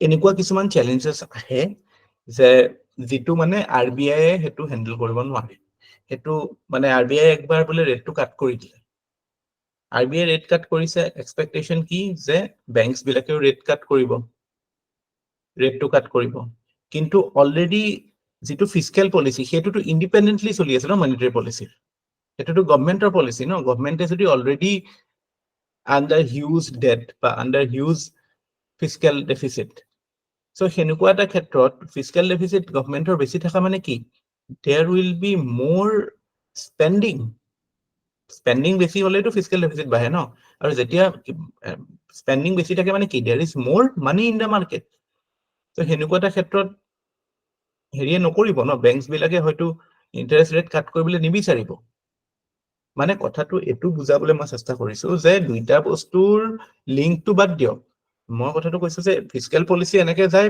মনিটাৰী পলিসি এনেকে যায় they are independent activities না এটা আৰবিআই কৰে এটা গভৰ্নমেন্ট অফ ইন্ডিয়া বা মিনিষ্ট্ৰি অফ ফাইনান্সে কৰে সো গভৰ্নমেন্ট আৰবিআই যেতিয়া কৰিব আৰবিআই কোনোতে হয়তো এটুত কি হৈছে নহৈছে এটা জেনাৰেল ইকোনমিক আন্ডাৰস্ট্যান্ডিংত কৰিব যদি ইনফ্লেশনটো ইমান হাই নহয় হয়তো হেনুকা ক্ষেত্ৰত ৰেট কাট কৰিব পাৰে যদি ইনফ্লেশন হেৰি নাই সো ফিস্কেল হেইটো এটো আছে কাৰণে এটো নকৰে এটো ওভাৰঅল ইকোনমিক সিনাৰিওটো বেসিক্যালি ইনফ্লেশন চাই পেলাই কৰিব কিন্তু হেতু এটা মানে probability এটা সিনাৰিও ইমাজিনিং মানে গম পাইছে না এটা মানে আমি এটা এটো কোৱা নাই যে এটো হৈ আছে বাট যদি হেনুকা হৈ থাকে জেনাৰেলি কেতিয়াবা হয় যেনেকে ধৰক এই 2013-14 মানৰ সময়ত কথা তেতিয়া fiscal deficit was very high এটো টাইমত NPAs were also very high government বেংকছৰ বেড লোন বহুত হাই আছিল সো তেনেকুৱা ক্ষেত্ৰত যদি আৰবিআই ৰেট কাট কৰিছিল that was not coming into the ground এইবিলাক সব ফ্যাক্টৰ কম্বাইন হৈ যায় ন মানে আমি এটা এনালাইসিসৰ কাৰণে বস্তুটো আনিছো এটো বুজি পাইছে না হয় স্যাৰ মানে ইন্ডিপেন্ডেন্টলি ভাবিব লাগিব বস্তু আৰবিআই এটো কৰিলে কিন্তু যদি in an environment of high fiscal deficit তেতিয়া আৰবিআইৰ ইম্প্যাক্টটো নহব বিচাৰা ইন্টেন্ডেড পারপাসটো So high fiscal deficit is an external thing. Similarly, আমি হেতুতকেও যদি আমি ভাবো যে কিছুমান এক্সটাৰ্নেল ফেক্টৰ আছে, সে USA ফেডাৰেল ৰিজাৰ্ভে, ইউএছৰ যিটো ৰিজাৰ্ভ বেংক হয় ফেডাৰেল বা চেন্ট্ৰেল বেংক হয়, ফেডাৰেল ৰিজাৰ্ভে সিহঁতি সাপোজ ইজি মানি পলিচি এটা লৈ আছে, তো তেতিয়া কি হ'ব? There will be inflow of capital to India because বহুত বেছি ডলাৰ আহি যাব, so আমাৰ ইয়াত FII FDI বহুত বাঢ়ি যাব। So সেনেকুৱা এটা কনটেক্সতো RBI যদি মই এইটো মনত নাভাবিব যে RBI সেইটো ভাবি পেলাই কৰি আছে নে নাই। মোৰ কথা হৈছে RBI কিবা এটা কৰিলে, কিন্তু সেইটো প্ৰপাৰলি কিয় ট্ৰান্সমিট নহয়, বিকজ এইবিলাক ফেক্টৰে ইম্পেক্ট কৰিব পাৰে। RBI has done something, but these are the factors that can actually derail RBI's intention in a way. ক'ব নোৱাৰি ন, বস্তুবিলাক আৰু এটা লেগত হয় ন। RBI এতিয়া পলিচিটো দিলে, সেইটো টাইম এটা লাগে, ইনফ্লেশ্যন ডাটাটো পালে সেইটোৰ এটা টাইম লাগে।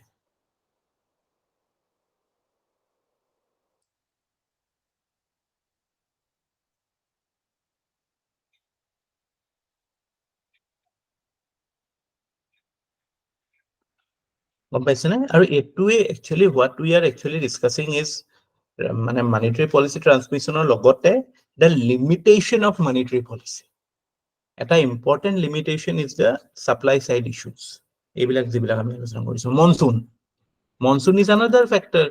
RBI পলিচি ৰেট কাট কৰিলে আৰু সেইবাৰ বোলে ভাল মনচুন হৈ গ'ল, মনচুন ভাল হৈ গ'লেতো এনেও মাৰ্কেট বিকামছ বেটাৰ। চ' সেইটো ক্ষেত্ৰত বেংকে ৰেট কাট নকৰিব পাৰে।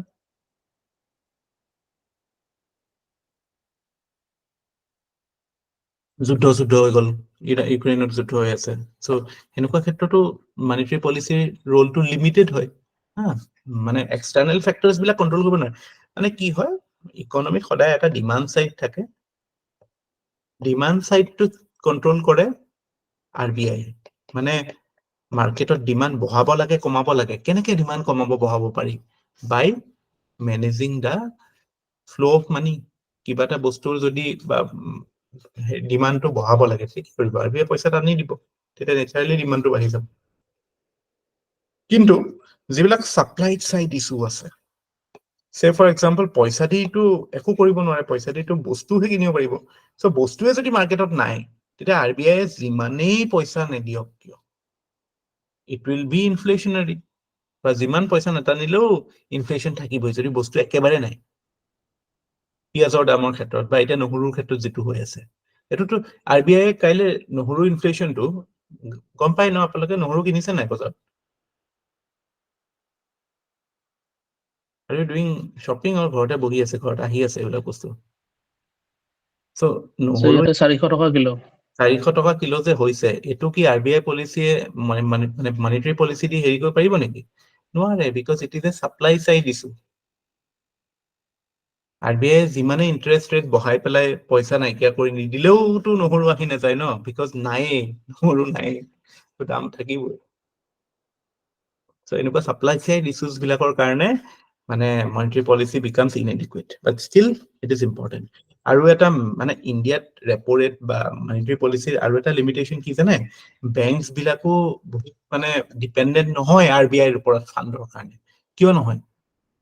বিকজ বেংক হেজ, মানে আমাৰ ইণ্ডিয়াত মানুহৰ ছেভিংছ হেবিট বহুত ন, বেছি কম্পেয়াৰ্ড টু চে কাণ্ট্ৰি লাইক USA, য'ত ছেভিংছ হেবিটে নাই মানুহৰ, চব খৰচেই কৰে, লোন লৈ খৰচ কৰে। চ' তাতে কি হয়, তাৰ বেংকছ বিলাকে ছেভিংছৰ ওপৰত ডিপেণ্ডেণ্ট থাকিব নোৱাৰে।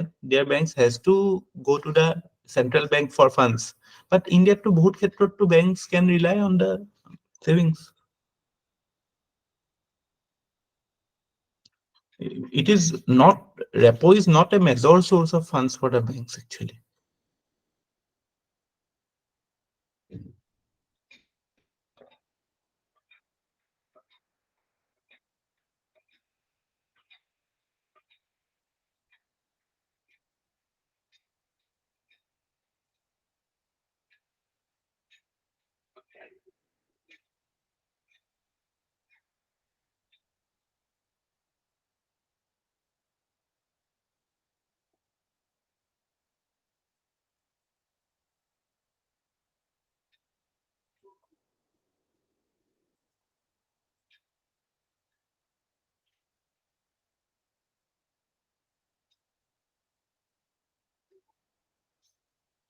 আৰু এইবিলাকতো আছেই ফাইনেন্সিয়েল ৰিপ্ৰেছনৰ কথা কৈছিলো যদি বেংকক গভৰ্ণমেণ্টে ফ'ৰ্চ কৰিছে টু বাই গভৰ্ণমেণ্ট বণ্ডছ যাৰ ইণ্টাৰেষ্ট কম চ' অবভিয়াছলি হেৰি কৰিবলৈ দিগদাৰ পাব ৰেট অফ ইণ্টাৰেষ্ট কমাবলৈ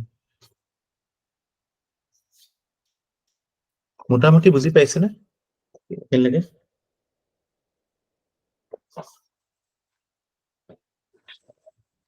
Yes, sir.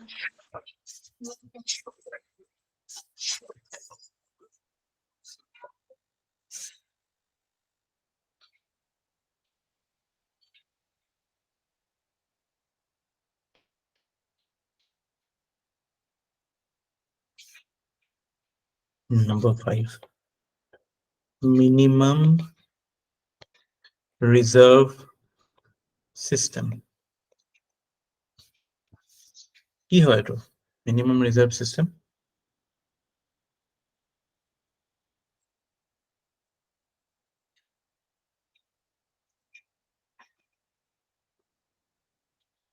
It is the system which determines RBI's ability to print new money. The printing of money is based on minimum reserve system. আগতে কি আছিলে? Gold standard আছিলে। শুনিছে চাগে gold standard আছিলে যে যিমানটো পইচা প্ৰিন্ট হ'ব সেইমানটো এমাউন্ট অফ গোল্ড থাকিব লাগিব। আজিকালি কি হয়? What is the existing idea? যে এতিয়া কি লাগে RBI হাতত? RBI has to have a certain amount of gold plus forex reserve.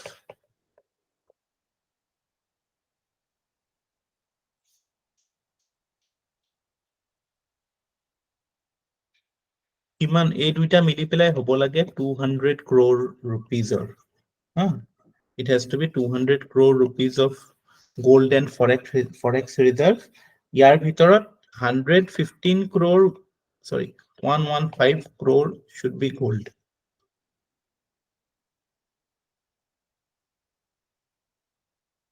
so ইমানটো যদি থাকে then RBI can print any number of money. This is the minimum requirement. এটো কাৰণে এটো কয় minimum reserve system. পৰীক্ষাত এটো কেতিয়াবা আহি যায় যে কিমান amount of gold লাগে 115 crore আৰু total value is 200 crore. So এতিয়া আমি printing or ক্ষেত্ৰত we follow the minimum reserve system. Obviously মানে money infusionৰ কাৰণেতো লাগেই বাকি ধৰক বেয়া নোটছ আহি গ'ল soiled notes আহি গ'ল এইবিলাকৰ কাৰণে প্ৰিন্টিং কৰে so এতিয়া this is the minimum reserve requirement clear পাৰিব না বুজিলা না to equal to হয় দে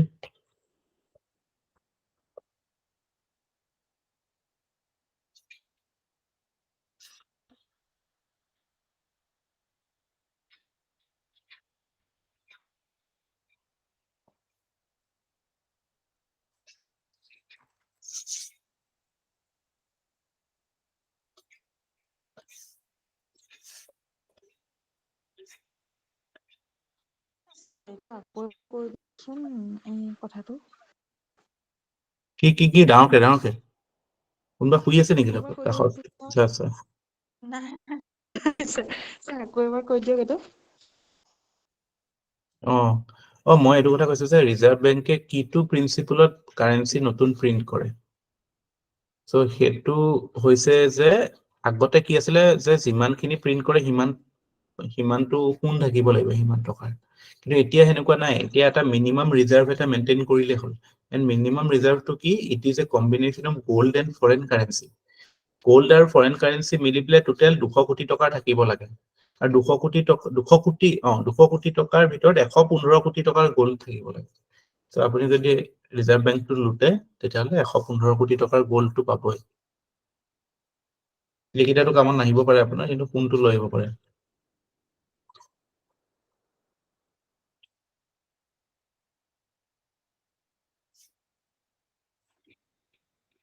আৰু এটা টাৰ্ম এটু ৰিলেটেড ইম্পৰ্টেন্ট নহয় ইম্পৰ্টেন্ট নয়ন কিবা সুধিব হয় sir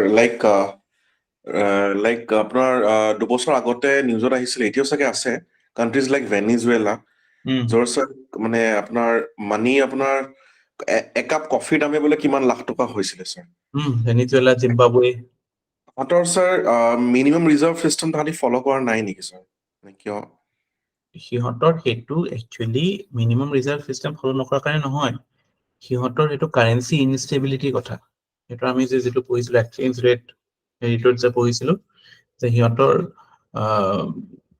currency has became very volatile আৰু শ্ৰীলংকাটো একচুৱেলি এইটো ক্ৰাইচিছে হৈছিলে কাইণ্ড অফ মানে কি হয় যেতিয়া মানে এক্সপৰ্ট মানে এক্সপ'জাৰ টু ফৰেইন কাৰেঞ্চি থাকেই চব কাণ্ট্ৰি ত' সেনেকুৱা ক্ষেত্ৰত যেতিয়া মানে সেইটো আনচাষ্টেইনেবল হৈ যায় এইটো ডেট বা ফিজিকেল ডেফিচিটে হওক বা এক্সটাৰ্নেল লোনছ বিলাক আনচাষ্টেইনেবল হৈ যায় চ' সেইটোৱে কি কৰি দিয়ে আপোনাৰ কাণ্ট্ৰিৰ কাৰেঞ্চিটো আৰু উইক কৰি দিয়ে আৰু উইক কৰি দিয়াৰ লগে লগে ধৰক আপোনাৰ লোনটোৰ বাৰ্ডেনটো আৰু বাঢ়ি যায় আৰু ইভেঞ্চুৱেলি ইট ইম্পেক্টছ ডমেষ্টিক মাৰ্কেট এইটো কাৰণে নহয় যে সিহঁতি নিজৰ ডমেষ্টিক হেৰি কৰা নাই actually exposure to the foreign world or external world creates instability নহ'লে আপুনি চিন্তা কৰকচোন এখন কাণ্ট্ৰি সিহঁতি নিজৰ ডমেষ্টিক কাৰেঞ্চিটো আছে কেলে সিহঁতৰ ৰেটটো কমি যাব বাঢ়ি যাব ৰেট কমে বাঢ়ে only because of exposure to the মানে foreign markets or exposure to foreign currency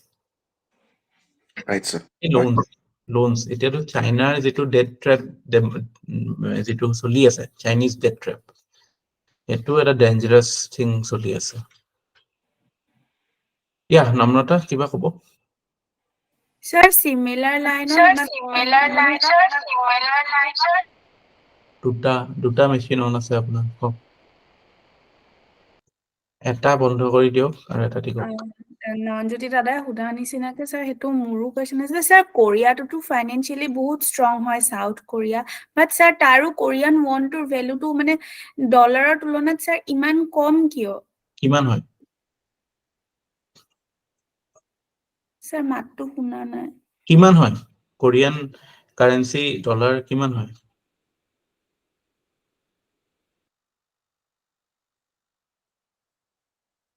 Korean currency two dollar কিমান হয় এতিয়া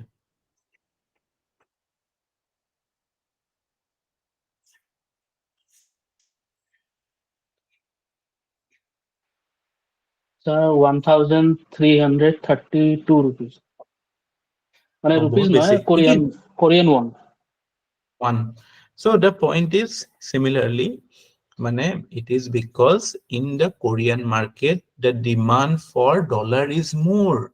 আৰু demand for dollar কেতিয়া বেছি থাকে যেতিয়া আপোনাৰ ডলাৰৰ ধাৰ বেছি থাকিব when you are exposed to dollar market when sovereign debt বহুত বেছি থাকিব হয়তো কোৰিয়ান কান্ট্ৰি বা সিহঁতৰ কোম্পানীজ বিলাকে বহুত হয়তো এক্সটাৰ্নেল ধাৰ আছে সেইটো কাৰণে সিহঁতৰ ডমেষ্টিক কাৰেঞ্চিৰ ভেলুৱেশ্যনটো সেনেকুৱা হয় আমি এক্সটাৰ্নেল মাৰ্কেট এক্সপ'জাৰটোৱে এই কাৰেঞ্চিৰ ভেলুটো ইম্পেক্ট কৰে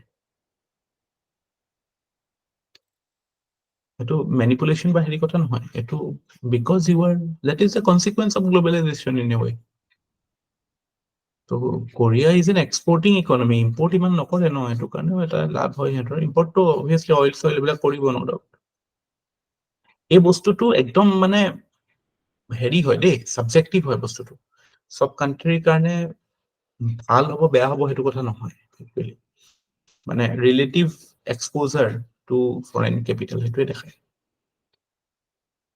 কিমান বেছি মেইনলি ধাৰ মেইনলি মানে ফৰেইন ডেট আৰু আমাৰ ইণ্ডিয়াত thankfully we are not that much expose to foreign debt সেইটো কাৰণে আমাৰ ইয়াতে সিমানটো বেছি ফ্লাইট অফ কেপিটেল হোৱাৰ চান্স কম আছে মানে বস্তুটো আপুনি চিম্পল টাৰ্মছত চিম্পলি একদম যিটো ফাৰ্ষ্ট প্ৰিন্সিপলটোত গুচি যাব ফাৰ্ষ্ট প্ৰিন্সিপলটো এইটোৱে হয় যে এখন দেশত কাৰেঞ্চি ইমান উইক হোৱা মানে এটাই কাৰণ যে ডলাৰৰ ডিমাণ্ডটো বহুত বেছি হৈছে কাৰণ ইন টাৰ্মছত ডলাৰেটো কৰিছে ন ডলাৰৰ ডিমাণ্ড কেতিয়া বেছি হ'ব পাৰে when do you need more dollars either to pay for your imports or to service your debts এইবিলাক কাৰণে ন so সেইবিলাক কাৰণেই মানে এইটো ইম্পেক্ট হয়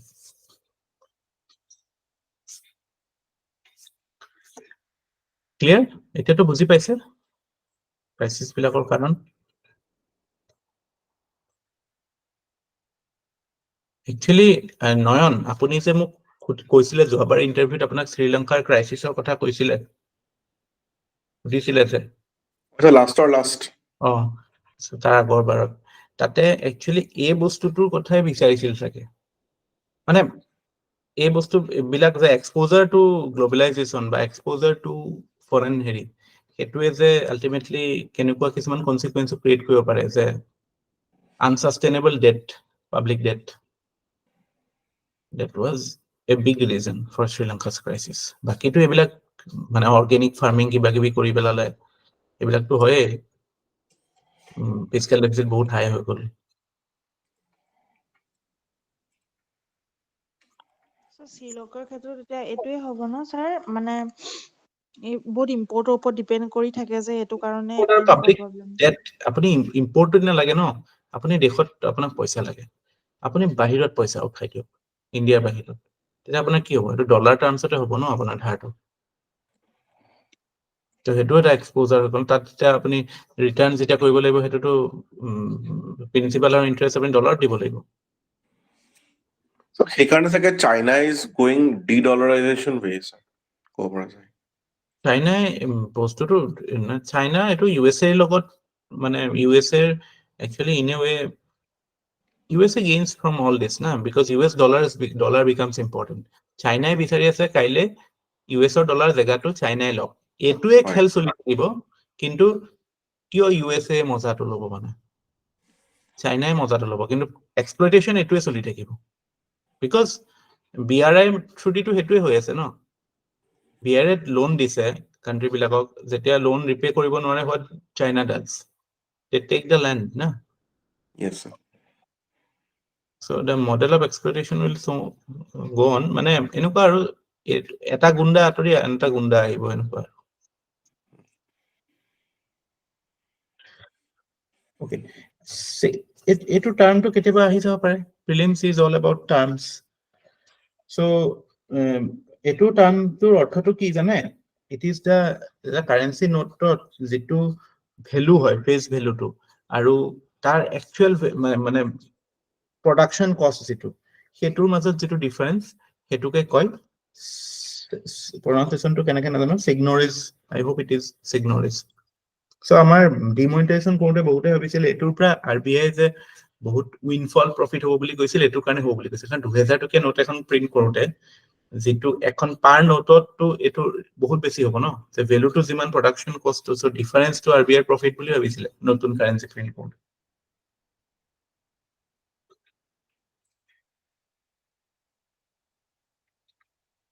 2000 টকা নোট এখন প্ৰিন্ট কৰোতে কিমান টকা লাগিব 50 টকা তো বাকি পইচাটো হেতুৰ কাইন্ড অফ ডিভিডেন্ড টাইপ হৈ গ'ল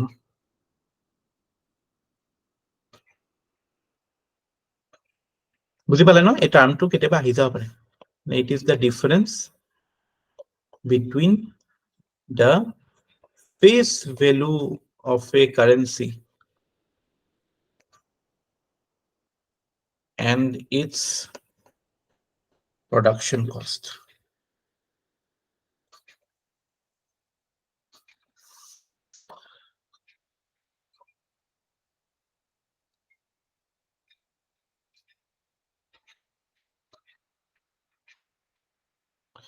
okay এতিয়া আমি আহি যাও আমাৰ মানে স্টাডি অফ দ্য মানে financial monetary policy is over now we will go into the banking sector and issues related to banking sectors so যিবিলাক আমাৰ ফাইনান্সিয়াল ইন্টাৰমিডিয়েটৰিজ বুলি কয় because they mediate among two players in economy so they are the middleman right na middle person man বুলি ক'লে তো gender neutral নহব ন financial intermediaries banks থাকে আৰু কিছুমান নন বেংকসও থাকে এইবিলাকক প্ৰথম নন বেংকসটো কৈ লওঁ কাৰণ এইটো অকমান মানুহে বুজাত মানে হেৰি অল ইণ্ডিয়া ফাইনেন্সিয়েল ইনষ্টিটিউশনছ বুলি কয় AIFI these are basically কি জানে নাই বেংকস আৰু নন বেংকসৰ মাজত ডিফাৰেন্সটো এইকেইটা বাদ দিয়ক প্ৰাইমাৰী ডিলাৰ্স NBFC এতিয়া বাদ দিয়ক এই অল ইণ্ডিয়া ফাইনেন্সিয়েল ইনষ্টিটিউশনছ যিবিলাক হয় এইবিলাকে ডাইৰেক্টলি মানুহে তাত একাউণ্ট নাথাকে সিহঁতি মেইনলি কৰে ৰিফাইনেন্সিং মানে কি suppose say for example there is a scheme called, have you heard this scheme, mudra loan scheme? Mudra loan, small medium small enterprise of the loan দিয়ে mudra loan, শুনিছে নে? শুনিছে? সো এটোত কি হয়, এই সিডবি বুলি যেটো অর্গানাইজেশন আছে ইহঁতে বেংকক ফাইনেন্স কৰে, তাৰপিছত বেংকে গৈ পেলাই ফাইনেল মানুহটোক দিয়ে পইচাটো। সো এটো কাইন্ড অফ ৰিফাইনেন্স কৰে ন, ইহঁতে ইয়াত সিডবিয়ে বেংকক ফাইনেন্স কৰিলে ইয়াত কৰে, সো এটো ৰিফাইনেন্সিং কৰে বুলি কয়। সো এনেকুৱা কামবিলাক কৰে। হাউচিঙৰ ক্ষেত্ৰত যিবিলাক এনবিএফচিছ থাকে সিহঁতক যেতিয়া পইচা লাগে সেইটো থ্ৰু ইফালে আহে, সো ইহঁতে পঠায় তাৰপিছত ফাইনেল কাষ্টমাৰ আছে। নাবাৰ্ডেও সেইটোৱে কৰে, it provides loans to RRBs and that way. Exim মানে export import bank, again export related finance. তো প্ৰথম যেটো আমি জানিব লাগে যে বেংকস আছে, তো নন বেংকস কিয় আছে? এইবিলাকক ডেভেলপমেন্ট বেংকস বুলিও কয়, বলকে এইটো টার্ম শুনিব পাৰে কেতিয়াবা, ডেভেলপমেন্ট বেংকস। কাৰণটো এইটো যে বেংকস বিলাকে যেতিয়া আমি লাৰ্জাৰ ইকনমিৰ কথা কওঁ, আমাৰ নিচিনা ক্ষুদ্ৰ কাস্টমাৰ বিলাকৰ কথা কোৱা নাই, এনে ইকনমিটো চলাই নিবলৈ যিবিলাক ফাইনেন্স দৰকাৰী হয়, এটা ইন্ডাষ্ট্ৰি চলাবলৈ কি হয়। সো বেংকস বিলাকে at the best they can provide working capital হা এটা ইন্ডাষ্ট্ৰিৰ কাৰণে, কিন্তু যেতিয়া লং টাৰ্ম ফাইনেন্সৰ নিড আহিব হা, ইনফ্ৰাষ্ট্ৰাকচাৰ এইবিলাকতো লং টাৰ্ম লাগে ন, long term gestation project. So সেইবিলাকত you require the এইবিলাক এক্সিম বেংক হওক বা নাবাৰ্ড এনেকুৱা টাইপ, মানে লাৰ্জ স্কেল লং টাৰ্ম ফান্ডিঙৰ কাৰণে ইকনমিত you require certain non banking financial intermediaries. কাৰণ এগেইন এতিয়াও আমাৰ বেসিক যেটো বেংকিং, বেসিক কমাৰ্চিয়েল বেংকিঙৰ মেইন কামটো deposit taking and credit giving, but that is merely for the retail customers. But মানে to move the economy you need long term finance, and for that the activity is done by non banks. Okay, তাৰ ওপৰত আমাৰ আৰু কিছুমান non banking প্লেয়াৰ্স কিছুমান আছে, যেনেকে primary ডিলাৰ্স মানে কি গম পাইছে? গভৰ্নমেন্ট সিকিউৰিটি যেতিয়া অকশন হয় প্ৰথমবাৰ, আইপিও হয় প্ৰাইমেৰী মাৰ্কেটত। আইপিও মানে কি জানেনে? ইনিশিয়াল পাব্লিক অফাৰ বুলি কয়। যেতিয়া এটা সিকিউৰিটি প্ৰথমবাৰ মানে বন্ড এটা হওক বা শেয়াৰ এটা হওক যেতিয়া প্ৰথমবাৰ ইস্যু হয়, সেইটো আইপিও ইনিশিয়াল পাব্লিক অফাৰ বুলি কয়। তো সেইটো প্ৰথমতে আমি কি হৈ কিনিব নোৱাৰো, সেইটো প্ৰপাৰ প্ৰাইমেৰী ডিলাৰ্স বা অথৰাইজ ডিলাৰেহে পাৰে কিনিব। সো প্ৰাইমেৰী ডিলাৰ্স কিছুমান এই বেংকস বিলাকৰে আছে, এছবিআইৰ আছে এনেকুৱা প্ৰাইমেৰী ডিলাৰ, এইচডিএফচিৰ আছে প্ৰাইমেৰী ডিলাৰ, এইবিলাক মানে বিগ প্লেয়াৰ্স আৰু ডাঙৰ ডাঙৰ ইনভেষ্টমেন্ট কৰিব পৰা প্লেয়াৰ্স। সো এগেইন লং টাৰ্ম ফাইনেন্স ৰিলেটেড। আৰু এনবিএফচিজ এগেইন এনবিএফচিজৰ মেইন কামটো কি, মানে providing loan or financing big projects or মানে ডাঙৰ লেভেলত ফাইনেন্সিং কৰা। এলআইচি is an example, হয় না? তাৰপৰা এইবিলাক আছে ন, মুথুত ফাইনেন্স কিবা কিবি এইবিলাক, সিহঁতে আজিকালিতো হেৰি হাউচিং লোনছনো দিয়ে, বাট প্ৰাইমেৰিলি লং টাৰ্ম লোন লেণ্ডিঙৰ কাৰণে। কিন্তু আমাৰ যিটো মানে এইটো ষ্ট্ৰাকচাৰ আছে, মানে বেংকিং ষ্ট্ৰাকচাৰটো য'ত নেকি মানে আৰবিআই ডমিনেটেড, এনেকুৱা নহয় যে আৰবিআইৰ চকু এইবিলাকৰ ওপৰত নাথাকে। RBI also looks into their activities, NBFCs এইবিলাকতো আৰবিআইৰ হেৰি থাকে, বাট মানে একদম যিটো লেভেলৰ মানে ৰেগুলেশ্যন কন্ট্ৰলিং অফ মানে হেৰি ৱৰ্কিং কণ্ডিশ্যনছ এইবিলাকত থাকে, মানে বেংকছ বিলাকত থাকে, সেইটো লেভেলত নাথাকে এইবিলাকত। বিকজ সিহঁতৰ নিজৰ মই আপুনি কৈছিলো, নন্দিতাই সুধিছিলে, they have their own regulators, sector specific regulators. ইয়াত যদি কোনোবা ইঞ্চুৰেঞ্চ ৰিলেটেড হয়, এনবিএফচিছটো এনেকুৱা ইঞ্চুৰেঞ্চ ৰিলেটেডো আছে, NBFCs relating to share market ইনভেষ্টমেণ্টো আছে, সেইবিলাক সিহঁতৰ sectoral regulators work on them. So banks বিলাক বেচিকেলি দুটা টাইপৰ হয়, এটা কমাৰ্চিয়েল বেংকছ হয়, এটা কোঅপাৰেটিভ বেংক হয়। কমাৰ্চিয়েল বেংকত পাব্লিক সেক্টৰ বেংকছ থাকে, we know maximum ownership is with the government. Then private banks থাকে, like Axis Bank, HDFC Bank, ownership is মানে with private players. আৰু কিছুমান ফৰেন বেংকছ থাকে, ফৰেন বেংকছটো ডাইৰেক্টলি ইণ্ডিয়াত এতিয়াও পাৰ্মিট নাই, তাৰ সাবসিডিয়াৰী বিলাক আছে। আৰু তাৰ উপৰি we have differential banks. Differential banks মানে কি? Differential bank বুজি পাবলৈ গ'লে we have to learn something called universal banking. Universal banking মানে কি?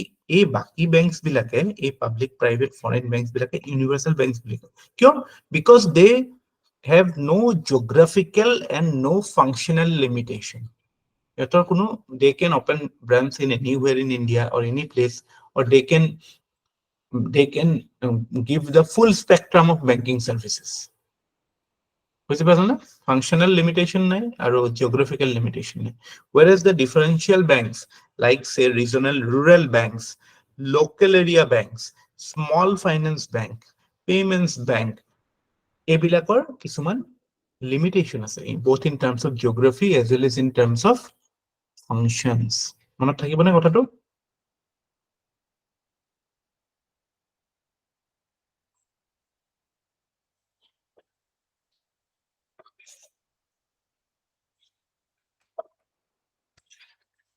তাৰপিছত cooperative bank কি?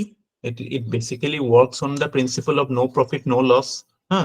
মানে it's a kind of democratically oriented, one voting share is one, every person, every owner is a voter, or they have a stake.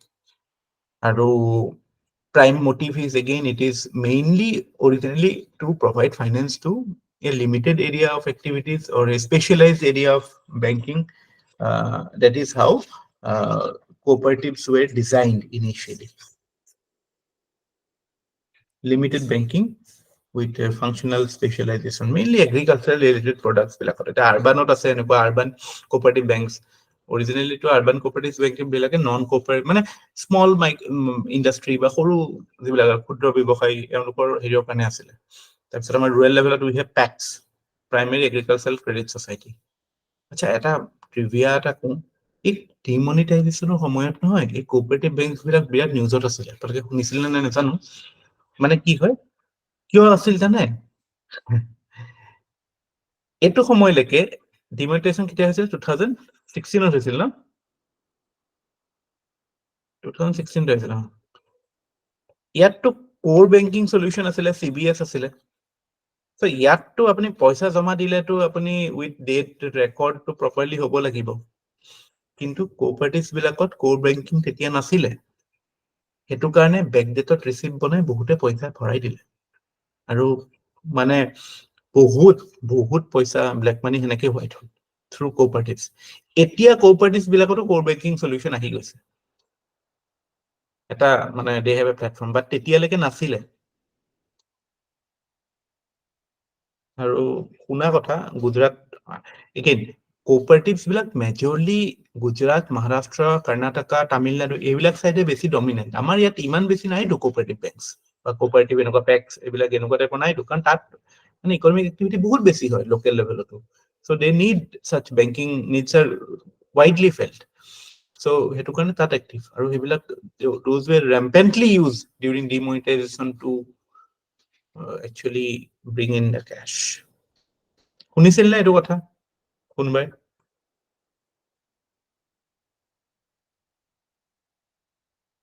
ৰিজনটো এইটো, কোৰ banking নাছিলে কাৰণে।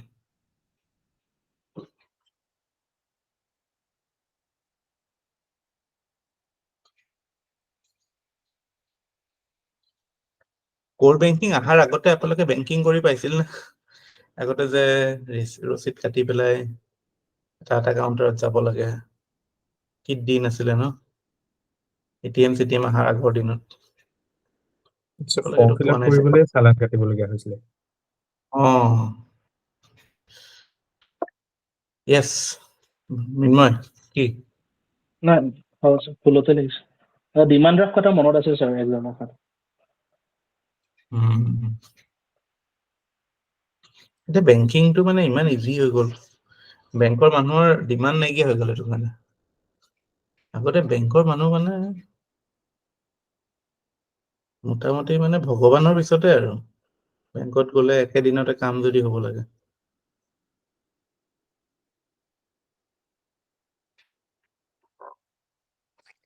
কিন্তু বদনাম কৰিলে দেই ছাৰ। আৰে নহয়, সঁচা কথা আকৌ, তেতিয়া বহুত ডাঙৰ কথা আছিল বেংকত গৈ পেলাই কাম হোৱা বুলি। পাইছো নহয়, পইচাটো উল্টাকে দিলেও বেয়া পায়, চিধাকে নিদিলে।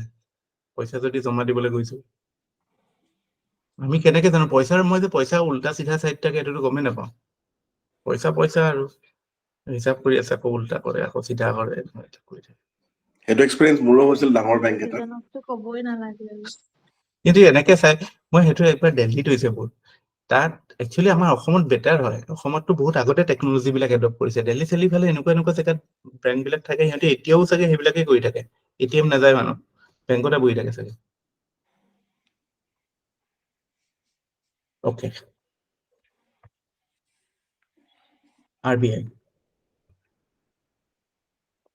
ৰ ওপৰত অকমান ফেকচুৱেল কেইটামান কথা জানিব লাগে, পৰীক্ষাত আহিব পাৰে।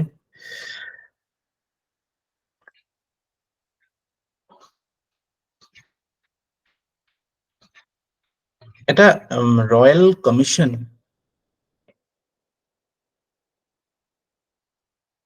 On Indian currency and credit, এই ইণ্ডিয়ান কাৰেন্সি এটা ৰয়েল কমিশ্যন এটা বহিছিল, which led to the setting up of Reserve Bank of India. Can you name the commission? Clue is 1926. Sir, Hiltonian Commission. Yes, Hiltonian Commission. আশা কৰো কোৱেশ্চনটো আহে পৰীক্ষাত।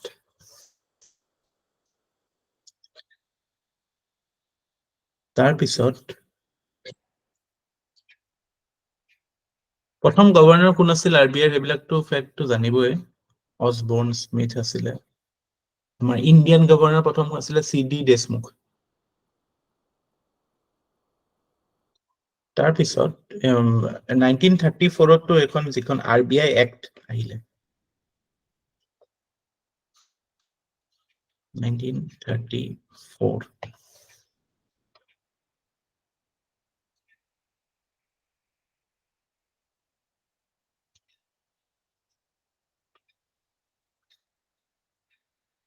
RBI যেতিয়া প্ৰথমতে, interesting fact, প্ৰথম যেতিয়া RBI প্ৰথমতে গঠন হৈছিলে তেতিয়া it was privately owned. Government ownership was merely 4.4% at the beginning. তাৰপিছত by 1948 all the private shares of RBI was transferred to, মানে post independence, all the private shares were transferred to the government, আৰু সেইটো কাৰণে it's a fully 100% owned government body, 100% মানে সেইটো কাৰণে গভৰ্ণমেণ্টক dividend দিয়ে যে, বিকজ ইটছ এ শ্বেয়াৰ বিলাক গভৰ্ণমেণ্টৰ তাত আহি গ'ল ন, ডিভিডেণ্ড দিয়ে যে কৈ থাকে, ডিভিডেণ্ড লৈ পেলাই যে ইছ্যু বিলাক থাকে, সেইটোৰ লেজিটিমেট বেছ এটা আছে, বিকজ 1948ত শ্বেয়াৰ্ছ বিলাক ট্ৰান্সফাৰ হৈছিলে, শ্বেয়াৰ্ছ were transferred. RBI টো মানে জাষ্ট এটা বেলেগ ষ্টেটুটৰী বডিৰ নিচিনা নহয়, RBI was initially supposed to be a company, privately owned company.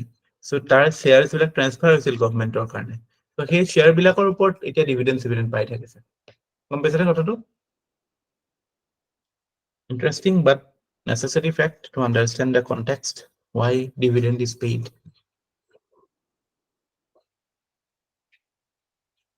নহলে মানে আপোনালোকে এইটো নাভাবে নেকি যে RBI টো গভৰ্ণমেণ্টৰে বস্তু এটা ডাইৰেক্টলি, তাতে আকৌ শ্বেয়াৰ কথা ক'ৰ পৰা আহিব, ডিভিডেণ্ড লোৱাৰ কথা ক'ৰ পৰা আহিব?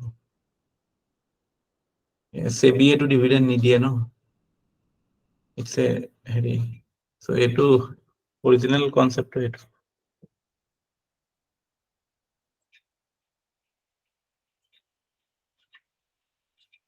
তো কাইলৈ RBI শ্বেয়াৰ বেচিবও পাৰে, সেইটো হিচাপত।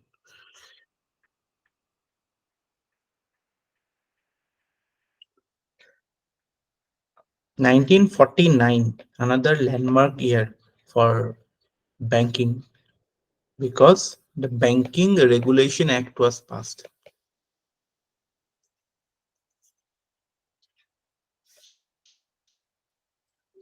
What is the mandate of the Regulation Act?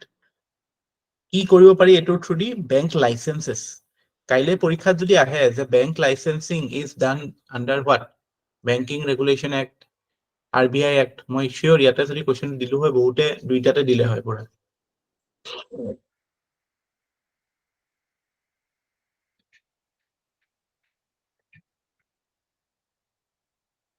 তাৰপিছত বাকি ধৰক এইবিলাক আৰু ৰেগুলেশ্যনৰ ৰিলেটেড যিবিলাক এছপেক্ট থাকে, অডিটিং কৰা বেংকছ বিলাকে SLR মেইনটেইন কৰি আছে নে নাই CRR টো মেইনটেইন কৰি আছে নে সেইটো কিন্তু এইটো ইম্পৰ্টেণ্ট ফেক্ট CRR টো আহিছে 1934 ৰ পৰা SLR টো কিন্তু এইটোৰ পৰা আহিছে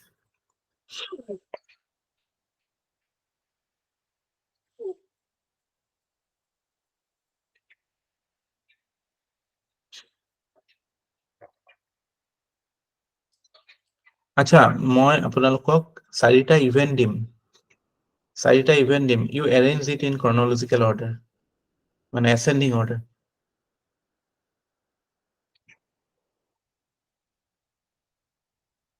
ইভেন্ট কেইটা লিখি লওকচোন nationalization of insurance company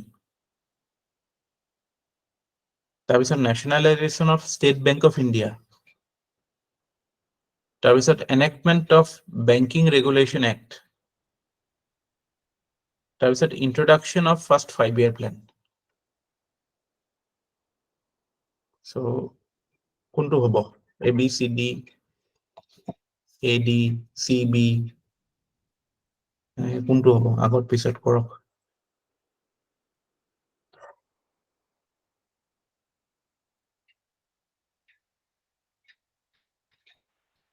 আকৌ এবাৰ কৈ দিব নেকি nationalization of insurance company second is nationalization of State Bank of India third is enactment of Banking Regulation Act fourth is introduction of first 5-year plan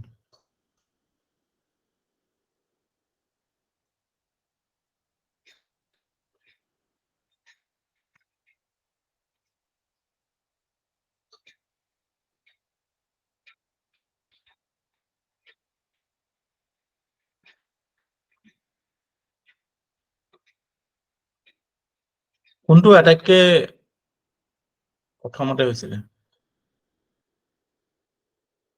first 5-year plan টো 1951 bank SBI টোৰ মনত আছে 1955 নে 55 most probably 55 insurance কি কথা company নাজানো nationalization of insurance company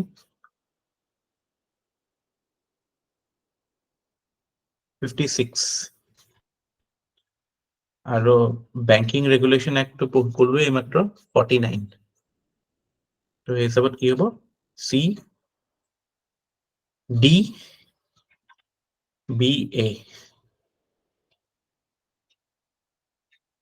C D B A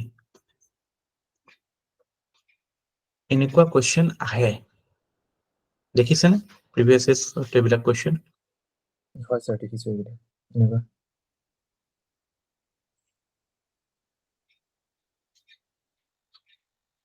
যোৱাবাৰো আহিছে নেকি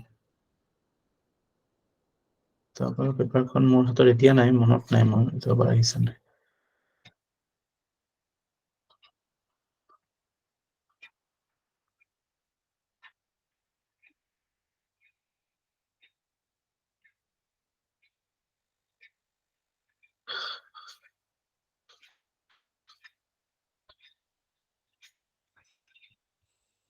আৰু এটা এইটো আমি কিমান নম্বৰ হয় নম্বৰ 6 নম্বৰ 7 এইটো হ'ল তাৰপিছত number 8 the idea of scheduled and non-scheduled banks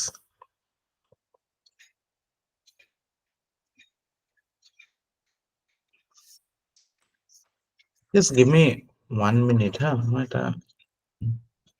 just give me 1 minute take a break for 2 minutes 2 minutes লাগে না 5 minutes লাগে কিমান দেৰি কাৰণে ব্ৰেক এটা ল'ব because we will continue কাপাক লাগে নেকি ব্ৰেক এখন দীঘলীয়া 5 minutes okay 5 take a minutes break for 5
Okay, so welcome back. Is everybody back? সবটো আছে ফুলি আরটো কোনো নাই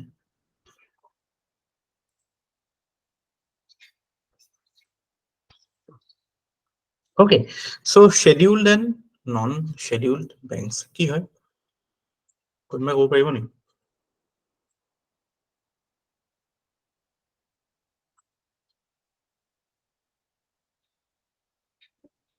Schedule banks খিনি RBI schedule 2 মেনশন কৰা আছে নন schedule banks খিনি তাত মেনশন কৰি থোৱা নাই এইটো হয় আৰু এটা ডিফাৰেন্স আছে scheduled banks বিলাক কামৰ বেংক নন scheduled বিলাক কাম নাই মানে ইমান এইবিলাক ইমান লেখত ল'বলগীয়া নহয় সেইটো কাৰণে scheduled নাই actually ইকনমিক ইম্প্যাক্ট কৰা বেংকছ বিলাক scheduled banks হয় য'ত নেকি mandatory CRR SLR মেইনটেইন কৰিব লাগে ইনফ্যাক্ট নন scheduled বিলাকে CRR SLR নিজৰ তাত মেইনটেইন কৰিলেও হয় যদিও এনেকুৱা নহয় যে নন scheduled bank নাই কিছুমান বিশেষকৈ কোঅপাৰেটিভত আছে কিন্তু সেইবিলাক ইমান মানে মেজৰ হেৰি নহয় মানে মেজৰ প্লেয়াৰ নহয় জাস্ট কেতিয়াবা আমাৰ কিছুমান ষ্টুডেন্ট কেতিয়াবা কনফিউজ হয় scheduled commercial banks বুলি যেতিয়া থাকে CB কি নহয় নন scheduled টো সেইটো লৈ পেলাই মাথা ঘুমাই থাকে বহুত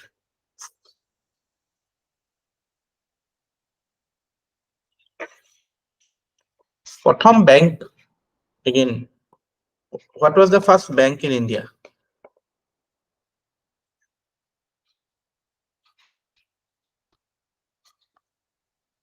মানে obviously এটা মডাৰ্ন ইণ্ডিয়া কথা কম কাৰণ হয়তো তোডাৰমালৰ হতৰ টাইমত কিবা কিবি থাকিব পাৰে নাছিল থাকে তেতিয়া সেইটো ষ্টাইলত কাৰণ এতিয়া banking idea is European totally sir Punjab National ব্যাংকটো আছিলে নি বাৰু no Punjab National Bank actually was quite old but yeah Pallavi Gogoi is correct Bank of Hindustan Punjab National Bank was the first Indian owned bank Indian এজনে own কৰা কোন আছিল Punjab National Bankৰ owner Lala Lajpat Rai Lala Lajpat Rai. So, বহুত পিছৰ হৈছিল actually Punjab National Bank 1894 PNB. You know, first Bank of India is Bank of Hindustan. Eto Europeans বিলাকে own কৰিছিল that is around 1707. 1707 is a very important year in Indian history in terms of the Mughal emperor. What happened? 1707, no? Aurangzeb Death died. of Aurangzeb. Aurangzeb died. Death of Aurangzeb and later Mughals বুলি কওঁ ন পিছৰ খিনি weak rulers. So 1707 প্ৰথম bank আহিছিল Bank of Hindustan.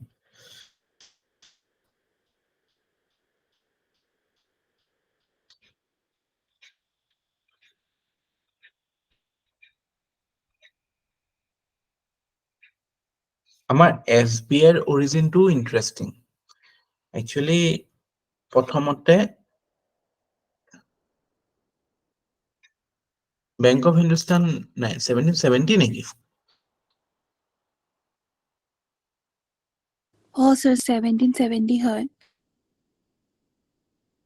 Bank of Hindustan 1770 no ক'ত আছে এইটো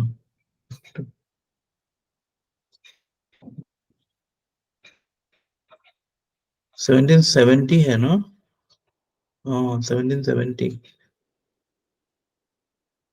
sorry good thank you 1770 বেছি পুৰণা টাইপ লাগিছিল ঠিক আছে 1770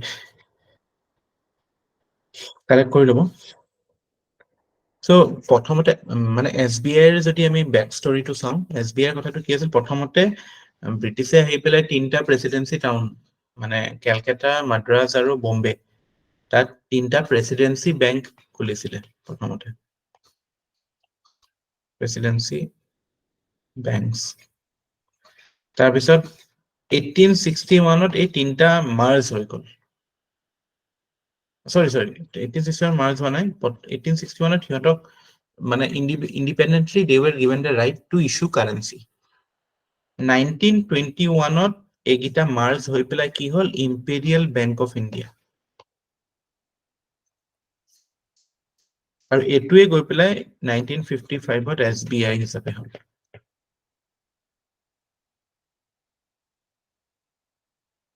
ঠিক আছে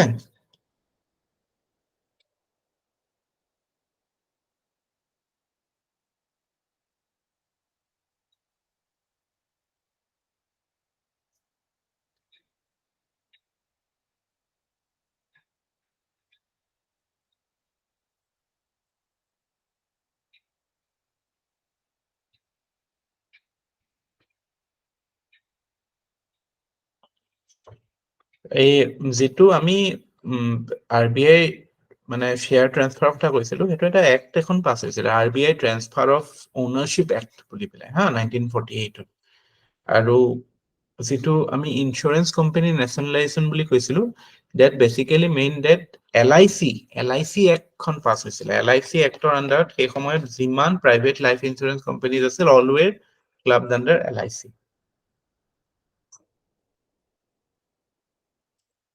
বেংকিং সেক্টৰ ৰিফৰ্মছৰ ক্ষেত্ৰত কেইটামান কমিটি ইম্পৰ্টেন্ট হয় প্ৰথম ইম্পৰ্টেন্ট কমিটিটো হৈছে M নৰসিমহন কমিটি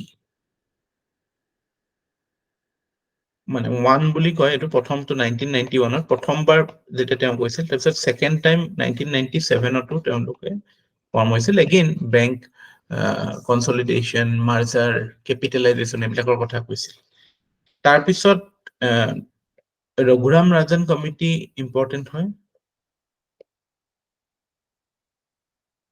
2007 ফাইনান্সিয়েল ক্ৰাইসিস আহাৰ আগে আগে কিছুমান নৰ্মছৰ কথা কৈছিল তাৰপিছত আৰু এটা কমিটি ইম্পৰ্টেন্ট হয় PJ নায়ক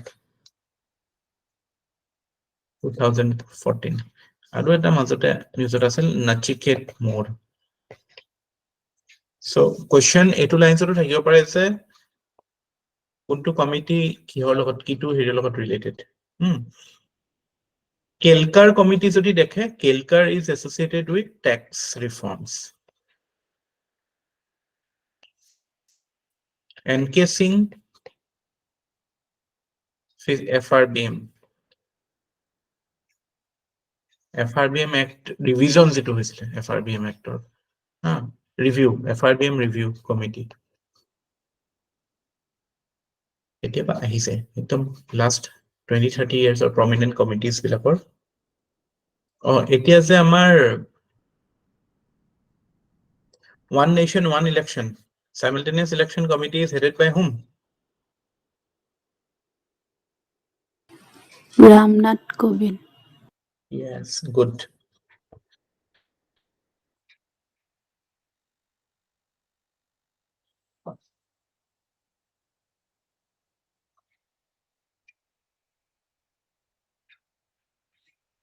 আমি এটা টার্ম পাও এতিয়ালৈকে কি পঢ়িলো 7 8 9 10 এটা টার্ম আমি মাঝে মাঝে পাও মার্কেটত এখানে এটা টার্ম পাও এটো কয় কনসলিডেশন অফ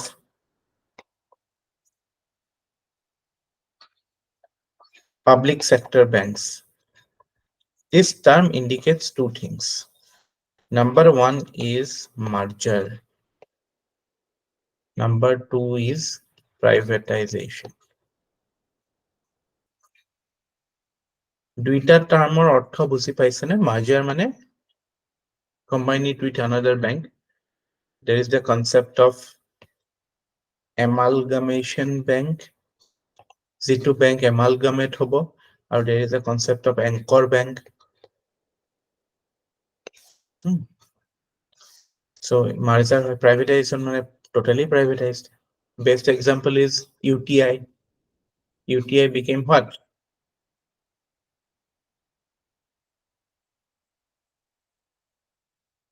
স্যার একদম পাহৰি Axis. Axis তাৰপৰা recently IDBI Capital First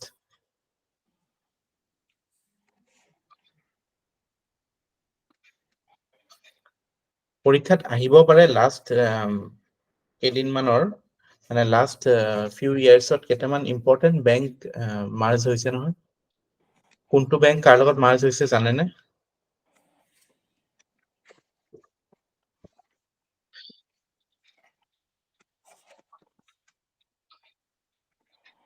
Punjab national বেংকৰ লগত কি মাৰ্জ হৈছিলে? Sir, Oriental UBI Bank আৰু of OBC UBI আৰু OBC। PNB মাৰ্জ হৈছিলে UBI আৰু OBC, Oriental Bank of Commerce। Bank of বাৰোদাৰ লগত দেনা বেংক। দেনা আৰু বিজয়া। উম। বিজয়া এণ্ড দেনা।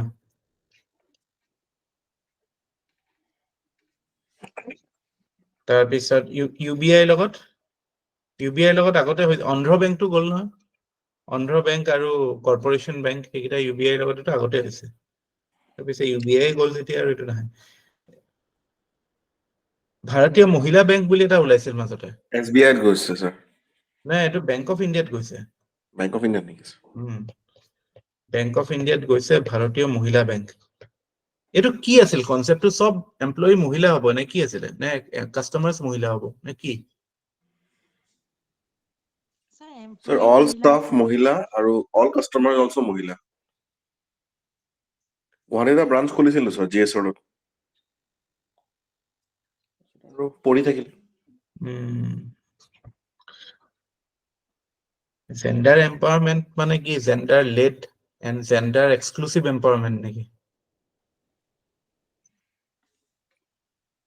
মানে স্যাৰ গাঁৱৰ ব্ৰাঞ্চ বিলাকত স্যাৰ গ'লেতো আপুনি অকল মহিলাই দেখিব স্যাৰ। সেইটোৱে। All government schemes. syndicate bank merged with Canara Bank.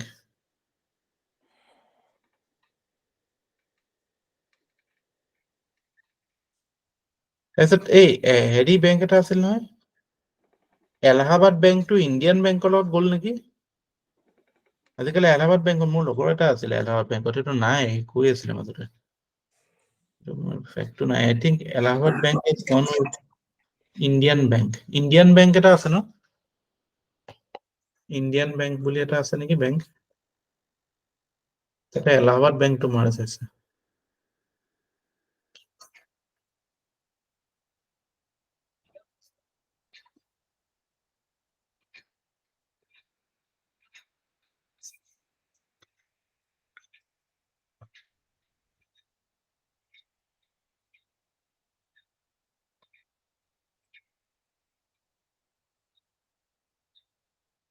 Sir, anchor bank টো কি আছিলে? Anchor bank এংকৰটো এইকেইটা এংকৰ বুলি কয়।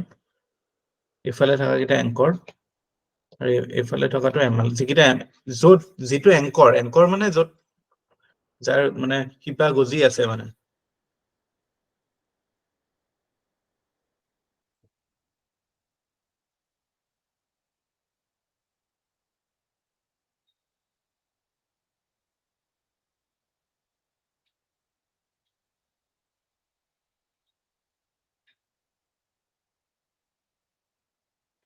IDBI বেংকটো LICয়ে কিনি লৈছিলে নেকি? আজিকালিতো IDBIটো কেপিটেল ফাৰ্ষ্ট কৈ থাকে দেখোন।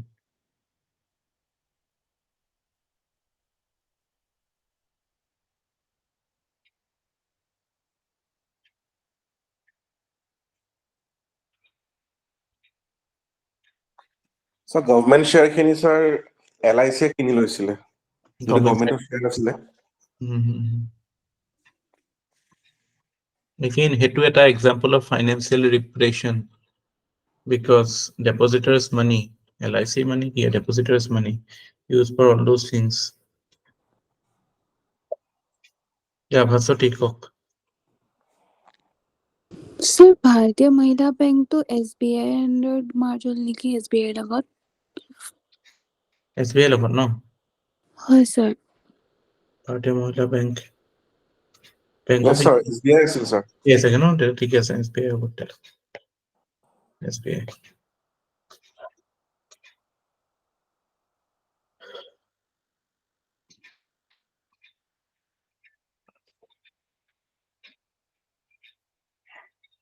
এইটো ষ্টেট বেংকৰ যিকেইটা ছাবচিডাৰী বেংক চববিলাক ষ্টেট বেংকৰ আণ্ডাৰতে গ'লগে। গুচি গ'ল সেইবিলাকক ট্ৰাভেলকোৰ আছিল হায়দৰাবাদ। 5টামান আছিল ন? হয় ছাৰ, 5টামান আছে। এতিয়া আমাৰ টোটেল পাব্লিক চেক্টৰ বেংক 12টা নে 13টা? ইনক্লুডিং RRBs 13টা হ'ব লাগে, 12টা লিখে। RRB কেইটা ডিফাৰেন্সিয়েল বেংক বুলি ধৰে বহুত জেগাত। ডিফাৰেন্সিয়েল বেংক বুলি ধৰে। নেশ্যনেল ৰুৰেল বেংকৰ এটা কনচেপ্ট আছে ফৰ্মেশ্যনৰ। এইটো এক্টৰ আণ্ডাৰত ন 76ত ষ্টাৰ্ট হোৱা। হয় ছাৰ। মানে ওৱান ইণ্ডিয়া ওৱান ৰুৰেল বেংকৰ এটা কনচেপ্ট এটা আছে আৰু চব ষ্টেটৰ বেলেগ বেলেগ আছে ছাৰ।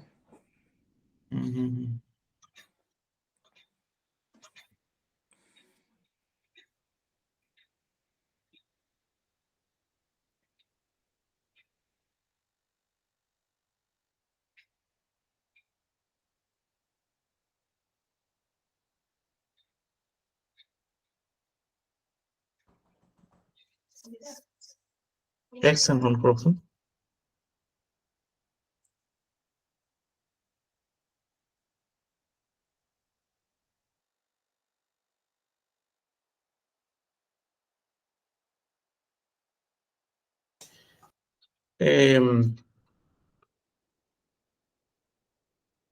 মানে আজি ক্লাছটো এণ্ড কৰি ল'ব, কিবা এটা চিটুৱেশ্যন এটা হৈছে, একো নাই ন, একো চিৰিয়াছ নহয়, but will meet tomorrow', okay?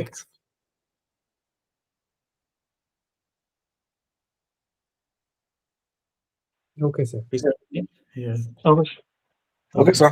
Okay. Thank you.